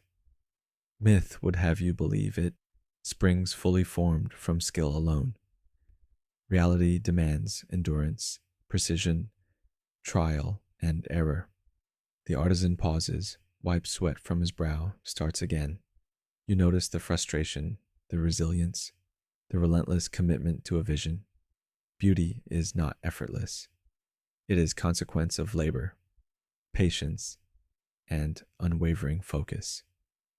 The rivers, so often painted in poetry as serene and placid, carry debris, mud, and the smell of fish and sweat. Boats struggle against currents. Ferrying goods is laborious, dangerous, and slow. Travelers' tales gloss over difficulty. Reality embraces it. You feel the chill of water as a ferry slips past, the tug of ropes, the strain in muscles. Each detail reinforces that myth is simplification. Reality is layered, textured, challenging. You glimpse soldiers training in the open field. Tales romanticize valor, heroism, and ease in warfare. You see exhaustion, bruises, sweat, and careful rehearsal of drills. Courage exists, yes, but alongside discipline, repetition, and fear. Heroism is consequence of preparation and endurance, not magic. You inhale the metallic scent of blood from a minor scrape, the scent mingling with dust and grass, a reminder that every story has layers hidden from the fanciful narration of outsiders. In the Zenana again, you observe the subtleties of hierarchy. Every glance, every gesture is measured. Freedom is conditional, movement is restricted, and compliance is survival. The myth of leisurely life is shattered by reality. Strategy, awareness, and understanding of the social lattice are crucial for enduring within these walls. You feel the quiet discipline, the invisible power dynamics, the weight of careful observation. You walk through the market again, taking note of the economy. Not all is gold and silk. Poverty, bargaining, improvisation exist alongside wealth, luxury, and ceremony. Myths smooth over hardship. Reality demands ingenuity and resilience. Each stall, each merchant, each transaction reflects labor, necessity, and adaptation. You sense the resilience required to thrive in a world where fortune is fluid, attention is currency, and survival is calculated. In the palace kitchens, myths of opulent feasts dissolve under scrutiny. Firewood is hauled, spices ground, and cooks labor endlessly to feed hundreds. The grandeur of banquets rests on precision, endurance, and coordination. Sweat and heat mingle with aromas of saffron and cardamom. The myth of effortless luxury is stripped away, leaving the human reality beneath. Hard work, attention to detail, and collaboration. You pass a blacksmith forging tools for the army. Sparks rise like fleeting stars. Myth would have you believe victory is predetermined by divine favor. Reality demands preparation, strength, and skill. Every sword, every arrow, every piece of armor is a testament to labor, ingenuity, and endurance. You sense the silent truth. Survival and success are consequences of effort, not legend. You pause on a terrace overlooking the city. The domes gleam, minarets reach skyward. From this height, myth and reality intersect. Beauty and labor coexist. Legend simplifies. Experience reveals complexity. Every stone, every path, every garden, every structure is consequence of human hands, endurance, and vision. You feel the tension between appearance and reality, understanding that survival, recognition, and comprehension require seeing beyond myth. Thematic anchor. Greater than. You are not just a warrior. You are the consequence. Today, the consequences are layered of labor, of perception, of survival, of myth versus reality. Every step, every breath, every observation threads into the larger fabric of existence here. You see clearly now that the empire is not only marble, gold, or legend, it is effort, adaptation, endurance, and human consequence. You notice artisans correcting mistakes, merchants adjusting wares, guards recalibrating drills. Reality is iterative, imperfect, demanding. Myth would smooth over the mess, but out here the world hums with authenticity. You feel your senses sharpen. Dust on stone, scent of wet clay, faint metallic tang in the air, soft murmur of negotiation. All tangible, all real. By evening, shadows lengthen across streets, courtyards, and halls. Myths of perfect order, effortless luxury, and unbroken splendor give way to the nuanced reality of labor, hierarchy, endurance, and consequence. You sense the pulse of the empire in its contradictions, grandeur and toil, beauty and effort, myth and reality coexisting in a delicate balance. You take one final look around the gardens and corridors. The beauty remains, yet now it is layered with you. You take one final look around the gardens and corridors. The beauty remains, yet now it is layered with understanding. Every bloom, every stone, every brushstroke of architecture carries consequence. Myth may glorify, reality instructs. You are here, alive, observing, learning, enduring. You are once again a witness to truth beyond legend. Understanding. Every bloom, every stone, every brushstroke of architecture carries consequence. Myth may glorify, reality instructs. You are here, alive, observing, learning, enduring. You are once again a witness to truth beyond legend. The day begins quietly, though you sense the tension beneath the stillness. Light filters through delicate jolly screens, painting intricate patterns on the marble floors. The palace seems calm, but you know instinctively that a turning point is near. Today, nothing will remain unchanged. The empire, its people, and your own place within it hinge on moments that will ripple far beyond this courtyard, this garden, this city. You move slowly, deliberately, through corridors lined with portraits of ancestors and rulers past. Their painted eyes seem to follow you, silent witnesses to your every step. You feel the weight of history pressing on your shoulders, centuries of ambition, triumph, and failure condensed into the quiet gaze of those who came before. The palace itself seems to breathe in anticipation. Every stone, every arch, every hallway attuned to the unfolding of destiny. A messenger arrives with a scroll, sealed with the emblem of the emperor. You take it with careful hands, aware that this document contains more than instructions. It contains a test, a moment that will define how your actions echo through time. You break the seal slowly, noting the weight of ink on paper, the texture of parchment, the subtle curl of letters pressed into the fibers. Every detail signals importance. Every nuance demands attention. Foreshadow callback. Greater than. This day will echo through time. You read the decree, a strategic decision, a political maneuver, or perhaps a moral choice that could alter alliances, survival, and influence. You understand immediately that this is the pivot around which legacy turns. The world will judge your response, and long after you are gone, history will remember it if you act wisely.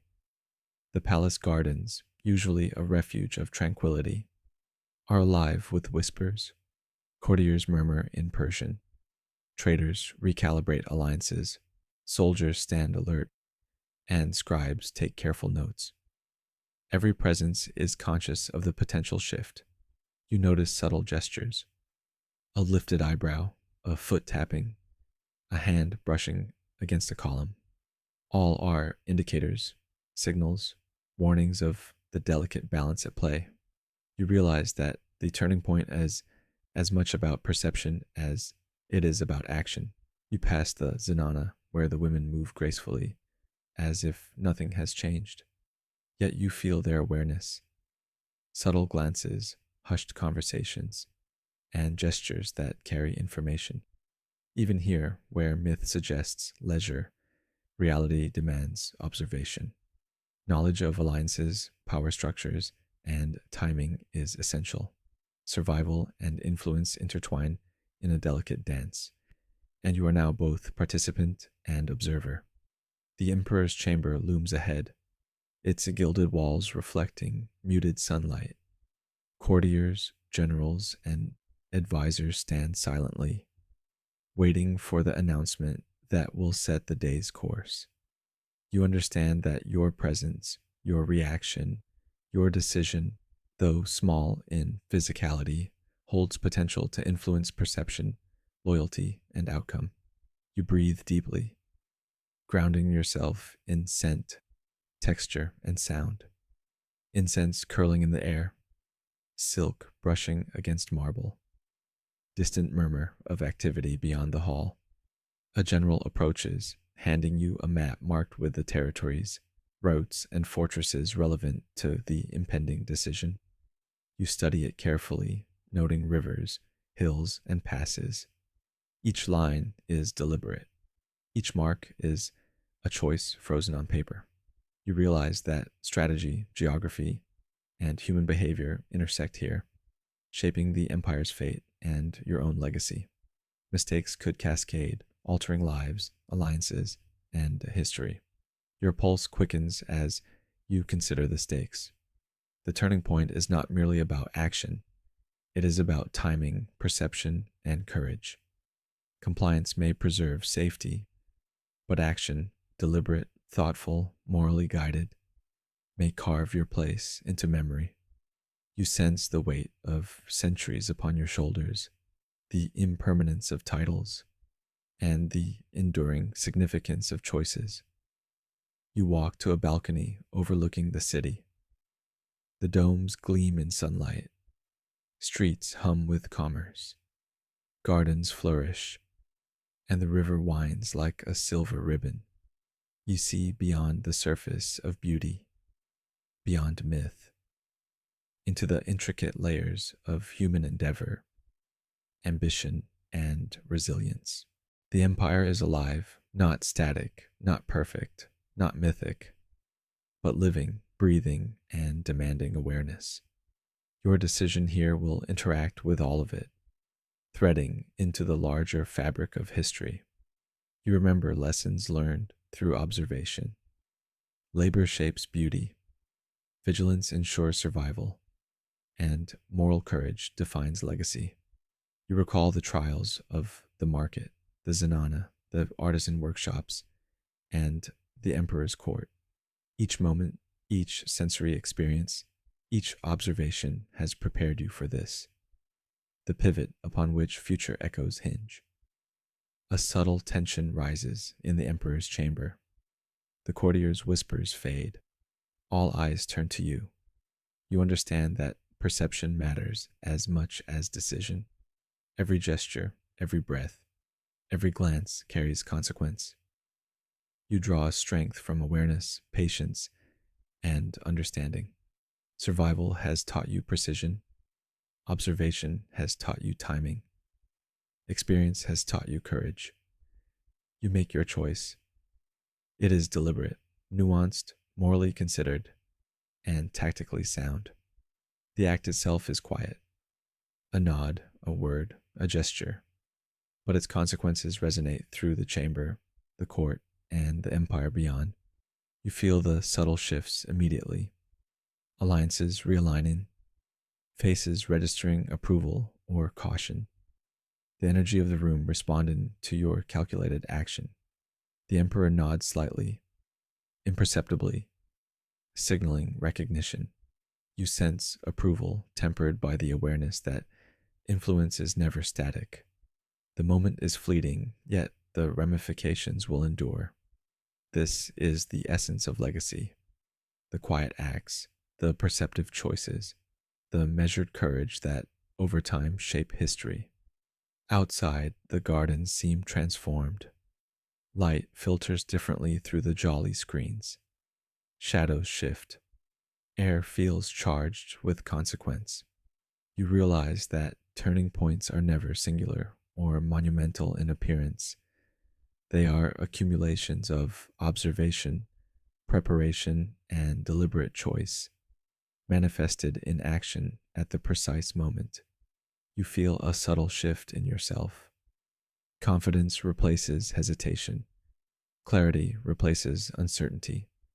And the quiet satisfaction of deliberate action settles in your chest. Legacy is no longer abstract. It is tangible, immediate, and alive. The world acknowledges it subtly. In the tilt of a head, the silence of observation, the rhythm of activity resuming in a new order. You walk through the corridors, absorbing the consequences as they unfold. Soldiers adjust positions. Courtiers recalibrate conversations. Artisans resume work with renewed focus. You sense the subtle ripple effect of your decision, a minor gesture influencing many, a pivot that reshapes perception, a choice that threads into memory. The sun descends, casting long shadows across courtyards, gardens, and streets. You pause at a fountain, watching water spill steadily, reflecting the sky. The empire continues, alive with motion, labor, and consequence. Your decision has shaped the day, subtly altering the narrative, threading your awareness and choice into the larger story. You breathe deeply, feeling the shift in the air, the subtle acknowledgement of presence and action. Legacy is not loud or immediate. It is measured, patient, and unfolding. What you have done today will echo in whispers, glances, and deeds yet to come. You have touched history, shaped perception, and preserved integrity. Foreshadow callback. Greater than this day will echo through time. You sense it fully now. The echoes are not dramatic, not mythic, not recorded in grandiose tales. They reside in subtleties, a decision respected, an observation noted, a life altered, a principle preserved. You are part of the continuum, threading legacy into the empire's ongoing story. As night falls, you feel a profound calm. The palace hums quietly, aware of the day's shift. You reflect on the delicate interplay of labor, observation, decision, and courage that defines not only survival but history itself. You understand that turning points are often invisible, quiet, yet enduring. You step onto a balcony, gazing at the river reflecting the moon's first glow. You feel both small and immense. Small in the vastness of the empire, immense in your capacity to observe, choose, and influence. You carry the awareness that legacy is as much about action as it is about perception, timing, and courage. Every breath, every gesture, every quiet act matters. The world watches silently, recording, interpreting, and responding.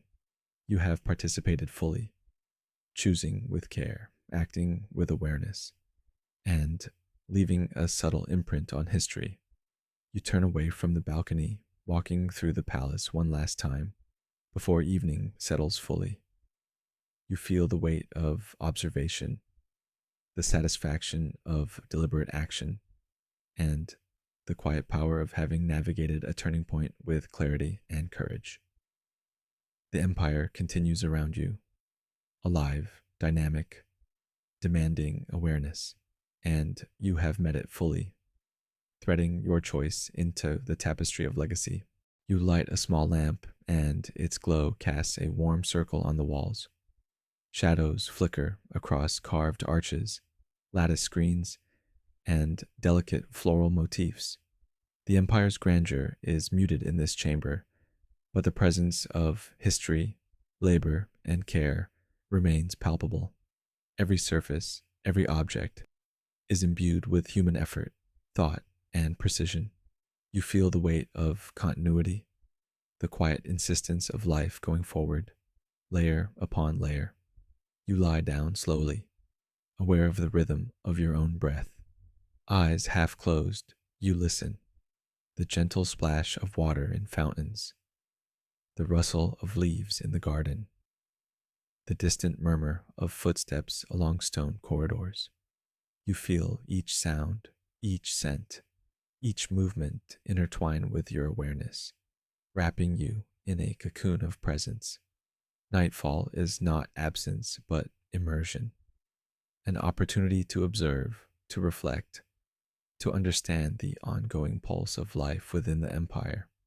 The moon casts long beams through the latticework, painting the floor in intricate patterns. You watch the slow dance of light and shadow, noting the impermanence of each reflection. Time seems both fluid and deliberate, measured in gentle shifts, subtle changes, and quiet moments. You sense that your own actions, choices, observations, gestures are threads in this ongoing tapestry. Legacy, history, survival. They converge here beneath the soft glow of moonlight. A faint wind stirs, carrying the scent of distant blossoms and the earthy aroma of soil. You close your eyes briefly, letting the sensations wash over you. Each inhalation is a meditation, each exhalation a release. You feel connected to centuries of labor, observation, and ritual. The empire persists, sustained by human attention and care, much like your own breathing sustains your consciousness. You remember the day's trials, decisions, and observations. The market's clamor, the artisan's sweat, the courtier's whispers, the emperor's decree. All are layered into memory. Nightfall does not erase them. It reframes them. Reflection, quiet attention, and sleep ritual are acts of integration, allowing lessons to settle and impressions to resonate. You feel a sense of continuity as your eyelids grow heavy. The empire, with its labyrinthine corridors, gardens, and courtyards, continues its rhythm around you. Even as you close your eyes, the world moves. Labor slows, water flows, shadows shift, and life persists. Nightfall is both pause and motion, both stillness and awareness. Final thematic line: greater than, you were never just a servant. You were the story tonight. In quiet reflection, you understand that every gesture, every observation, every breath contributes to the ongoing narrative of this world. Sleep is not escape. It is a continuation, a gentle merging of presence and reflection. You drift slowly, feeling the weight of day lifting, replaced by the soft embrace of night. The moon watches, the gardens breathe, and the empire settles into a subtle lull. Your own body follows suit, heartbeat steady, breath even, mind attuned to rhythm and presence. In this ritual of night, you are simultaneously observer, participant, and inheritor of legacy. Faint noises fade into a lullaby of the palace, water trickling, leaves stirring, distant footsteps. You are grounded, aware, immersed in history, sensation, and consequence. Sleep will come, but not as an absence. It will arrive as a thread in the Empire's continuing story, weaving your experience into memory, awareness, and legacy. You exhale fully, releasing tension, embracing quiet, and allowing nightfall to enfold you. Your eyes close completely. The world, in soft tones, continues to breathe alongside you. Tomorrow will bring new observation, labor, decision, and consequence. But tonight you rest, integrated with the pulse of the empire and the flow of history. The night settles fully now. Shadows deepen, curling around courtyards, gardens, and marble corridors. You lie in your chamber, the faint flicker of a lamp casting long, gentle shapes on the walls. The palace breathes with quiet purpose, alive even in stillness. Each echo, each whisper, each subtle movement marking continuity. You are here, fully present, fully aware, and yet you feel both small and immense, a part of something greater that stretches across time. Tonight, you are not merely a witness. You have walked through corridors echoing with history, observed lives shaped by labor and ritual, and experienced choices that will ripple beyond this single moment. The empire continues around you, a living tapestry woven with human effort, intention, and consequence. And now, as night softens every sound and light, you are invited to reflect on what it means to exist within such a vast, intricate world. You remember the day's events, the subtle currents of power, the choices made, the unseen labor of countless hands. Each detail, previously unnoticed, now takes on significance. The scent of incense in the Zenana, the faint chill of water in the reflecting pool, the distant murmur of soldiers on patrol. Each is a reminder that history is not only recorded in monumental acts or written decrees, but also in the quiet, ephemeral moments of lived experience. You feel the weight of continuity pressing gently against your consciousness. Every breath you take, every thought you hold, threads into the larger fabric of the empire's ongoing story. You are no longer merely an observer of history. You are part of it. Your perceptions, your reflections, your awareness. These are as vital as the ink on manuscripts, the chisels shaping stone, or the careful brushstrokes of a miniature painting. The palace gardens exhale a deep, musky fragrance as you close your eyes, recalling the delicate care lavished on each blossom. You can feel the traces of artisans' hands, the subtle precision of courtiers' movements, the rhythm of life that pulses quietly beneath grandeur. Myth and reality intertwine here, but tonight you are allowed to dwell fully in the truth. That human effort, patience, and care shape beauty and history alike. You think of the emperor's chamber, the moment of decision that balanced risk, consequence, and moral judgment. You relive the quiet awareness that informed your actions, the careful reading of gestures, whispers, and subtle signs. This is the essence of legacy, understanding that every choice, no matter how small, resonates beyond the immediate moment. You feel a quiet pride in the way observation, patience, and courage have guided you through unseen complexities. The corridors hum with the memory of life moving in measured rhythm. You hear faint footsteps echoing against marble, a reminder that continuity persists even as individual days pass. Labor, ritual, and survival interweave seamlessly with reflection, contemplation, and quiet vigilance. You are fully immersed in the pulse of the empire, and this awareness wraps around you like a soft cloak, warm and protective. Final thematic reflection. Greater than, you are not just a visitor in this world. You are part of its story. The phrase lingers, a whisper in your mind, folding the day's experiences into something tangible. You have observed, learned, felt, and understood. Now, in the stillness of night, reflection transforms these moments into lasting insight. You notice the soft glow of lamps in distant chambers, their warm light mirrored in polished floors and mirrored windows. Even as night deepens, the palace remains alive. Water trickles in fountains, leaves stir in gardens, and the subtle hum of life continues. You realize that history is not static. It flows, breathes, and shifts just as you have.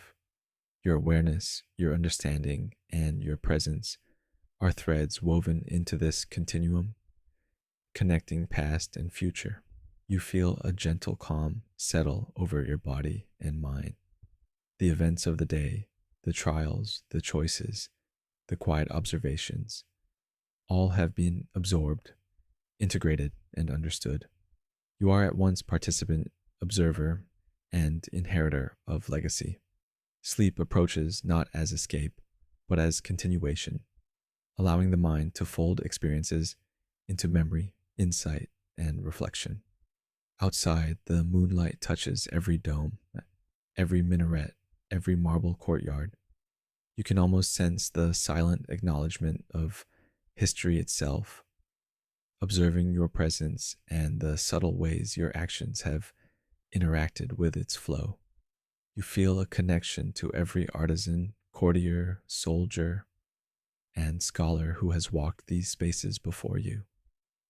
Their labor, awareness, and decisions echo faintly alongside your own, a quiet chorus of continuity that transcends time. The sun has finally bowed behind the marble domes, leaving long shadows curling across the courtyards. You walk slowly through the palace gardens, the air now cool, scented with jasmine and night-blooming tuberose. Every leaf glistens faintly from the day's dew, and the soft rustle of branches harmonizes with the distant murmur of water from fountains and channels. Nightfall brings stillness, but it is not silence. The empire breathes in rhythm with you. You pause beside a reflecting pool, its surface smooth as polished obsidian. The moon's pale light drapes the courtyard, turning silver into shadow and shadow into a gentle caress.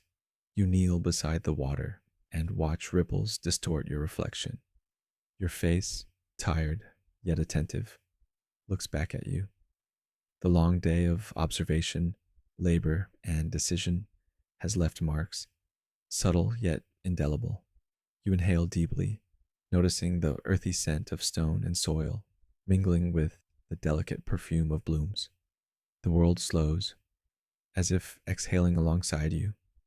In the Zenana, lanterns are lit in soft amber glows.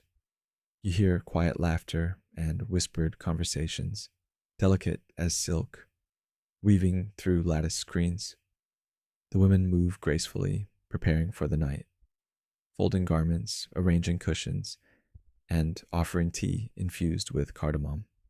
Myths of luxury fade beneath the reality of careful ritual.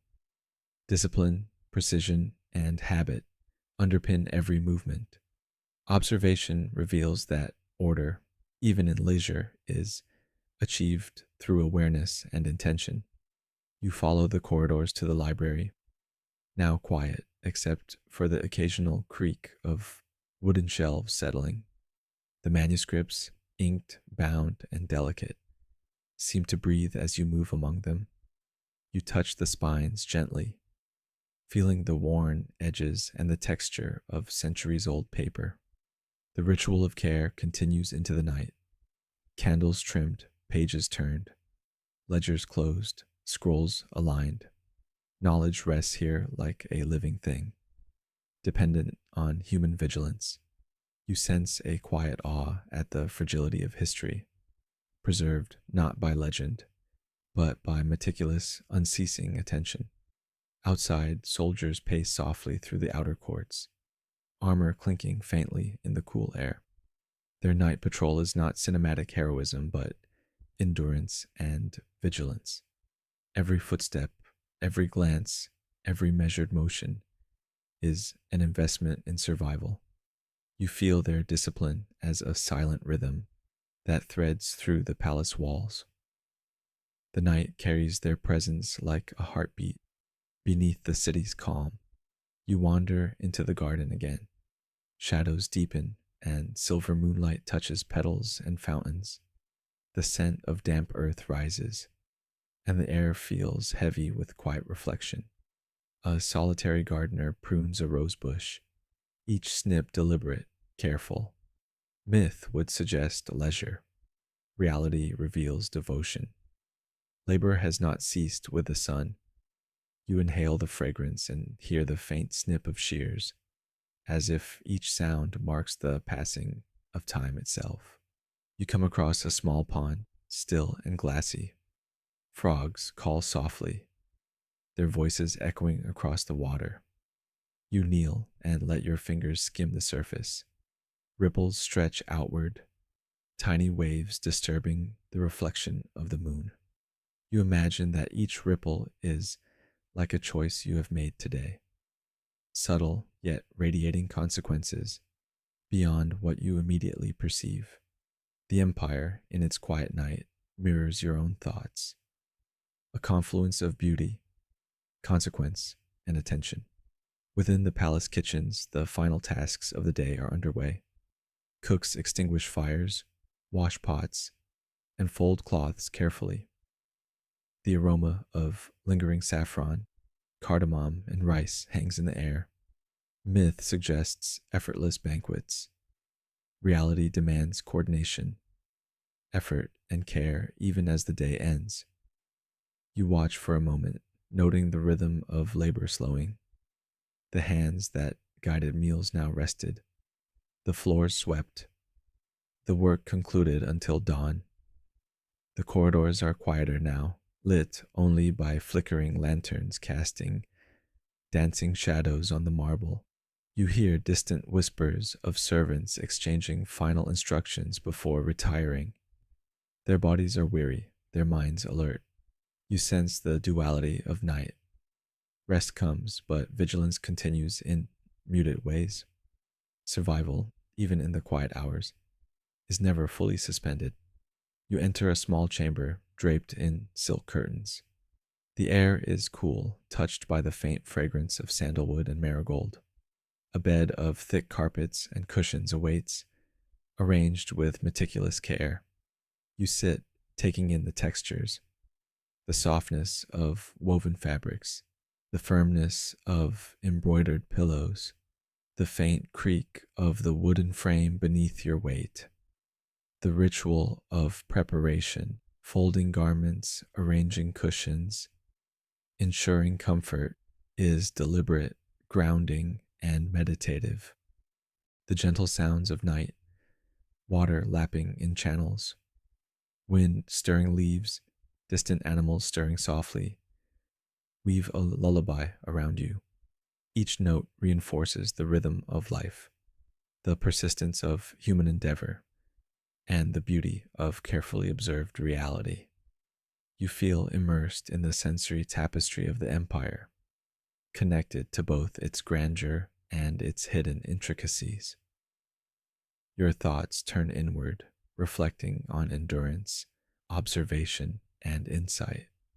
You recognize the subtle lessons carried in every corridor, every garden path, every whispered word, and every careful brushstroke. The day has shown you that beauty, power, and influence are inseparable from effort, vigilance, and moral clarity.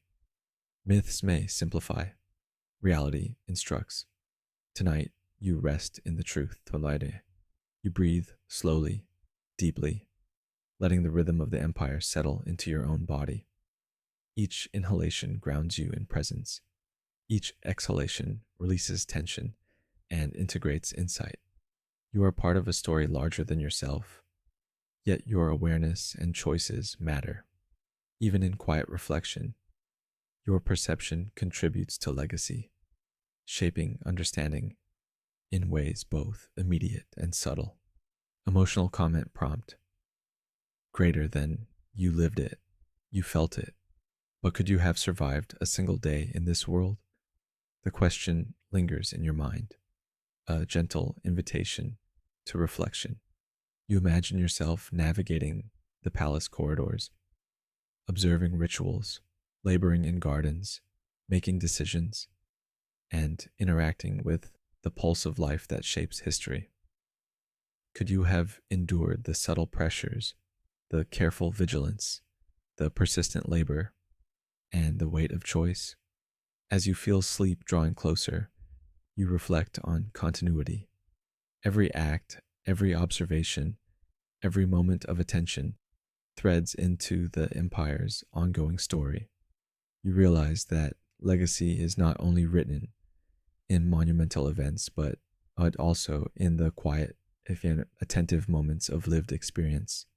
You are now part of this continuum, carrying the whispers of history, the textures of labor, and the echoes of observation into the rest of your consciousness. Your body relaxes fully as your mind drifts. The palace continues its quiet rhythm around you, unaffected by time, yet alive in every breath, every subtle sound, every movement of air.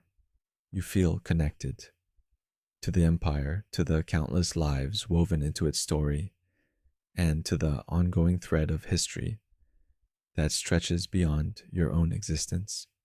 Final whispered thought: greater than sleep well, storyteller. You are part of a rare few who carry ancient voices in their blood. The words settle softly, a gentle benediction for reflection, awareness, and continuity. You let them rest in your mind as you drift further into the quiet embrace of night. The empire hums quietly, serene yet alive. The gardens, courtyards, corridors, and chambers breathe alongside you. You are fully integrated into this living history, your consciousness aligned with its rhythm, your awareness carrying the lessons of observation, endurance, and legacy. Sleep now carries you not into absence, but into the continuation of story, reflection, and subtle influence. The lamp flickers one last time before your eyes close completely. Outside, the moon traces slow arcs across the palace walls.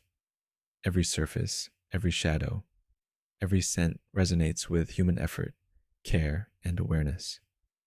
You are present, immersed, and connected. The empire persists, history flows, and your thread has been woven into the tapestry. And finally, the night enfolds you completely. Every inhale, every exhale, every heartbeat is aligned with the quiet pulse of the Mughal Empire. Sleep is not an end, but a continuation, a seamless thread in the story of labor, observation, moral courage, and subtle legacy. You are a participant, a witness, and a carrier of memory. You rest, fully integrated, knowing that tomorrow the empire will awaken again, and history will continue as it always has.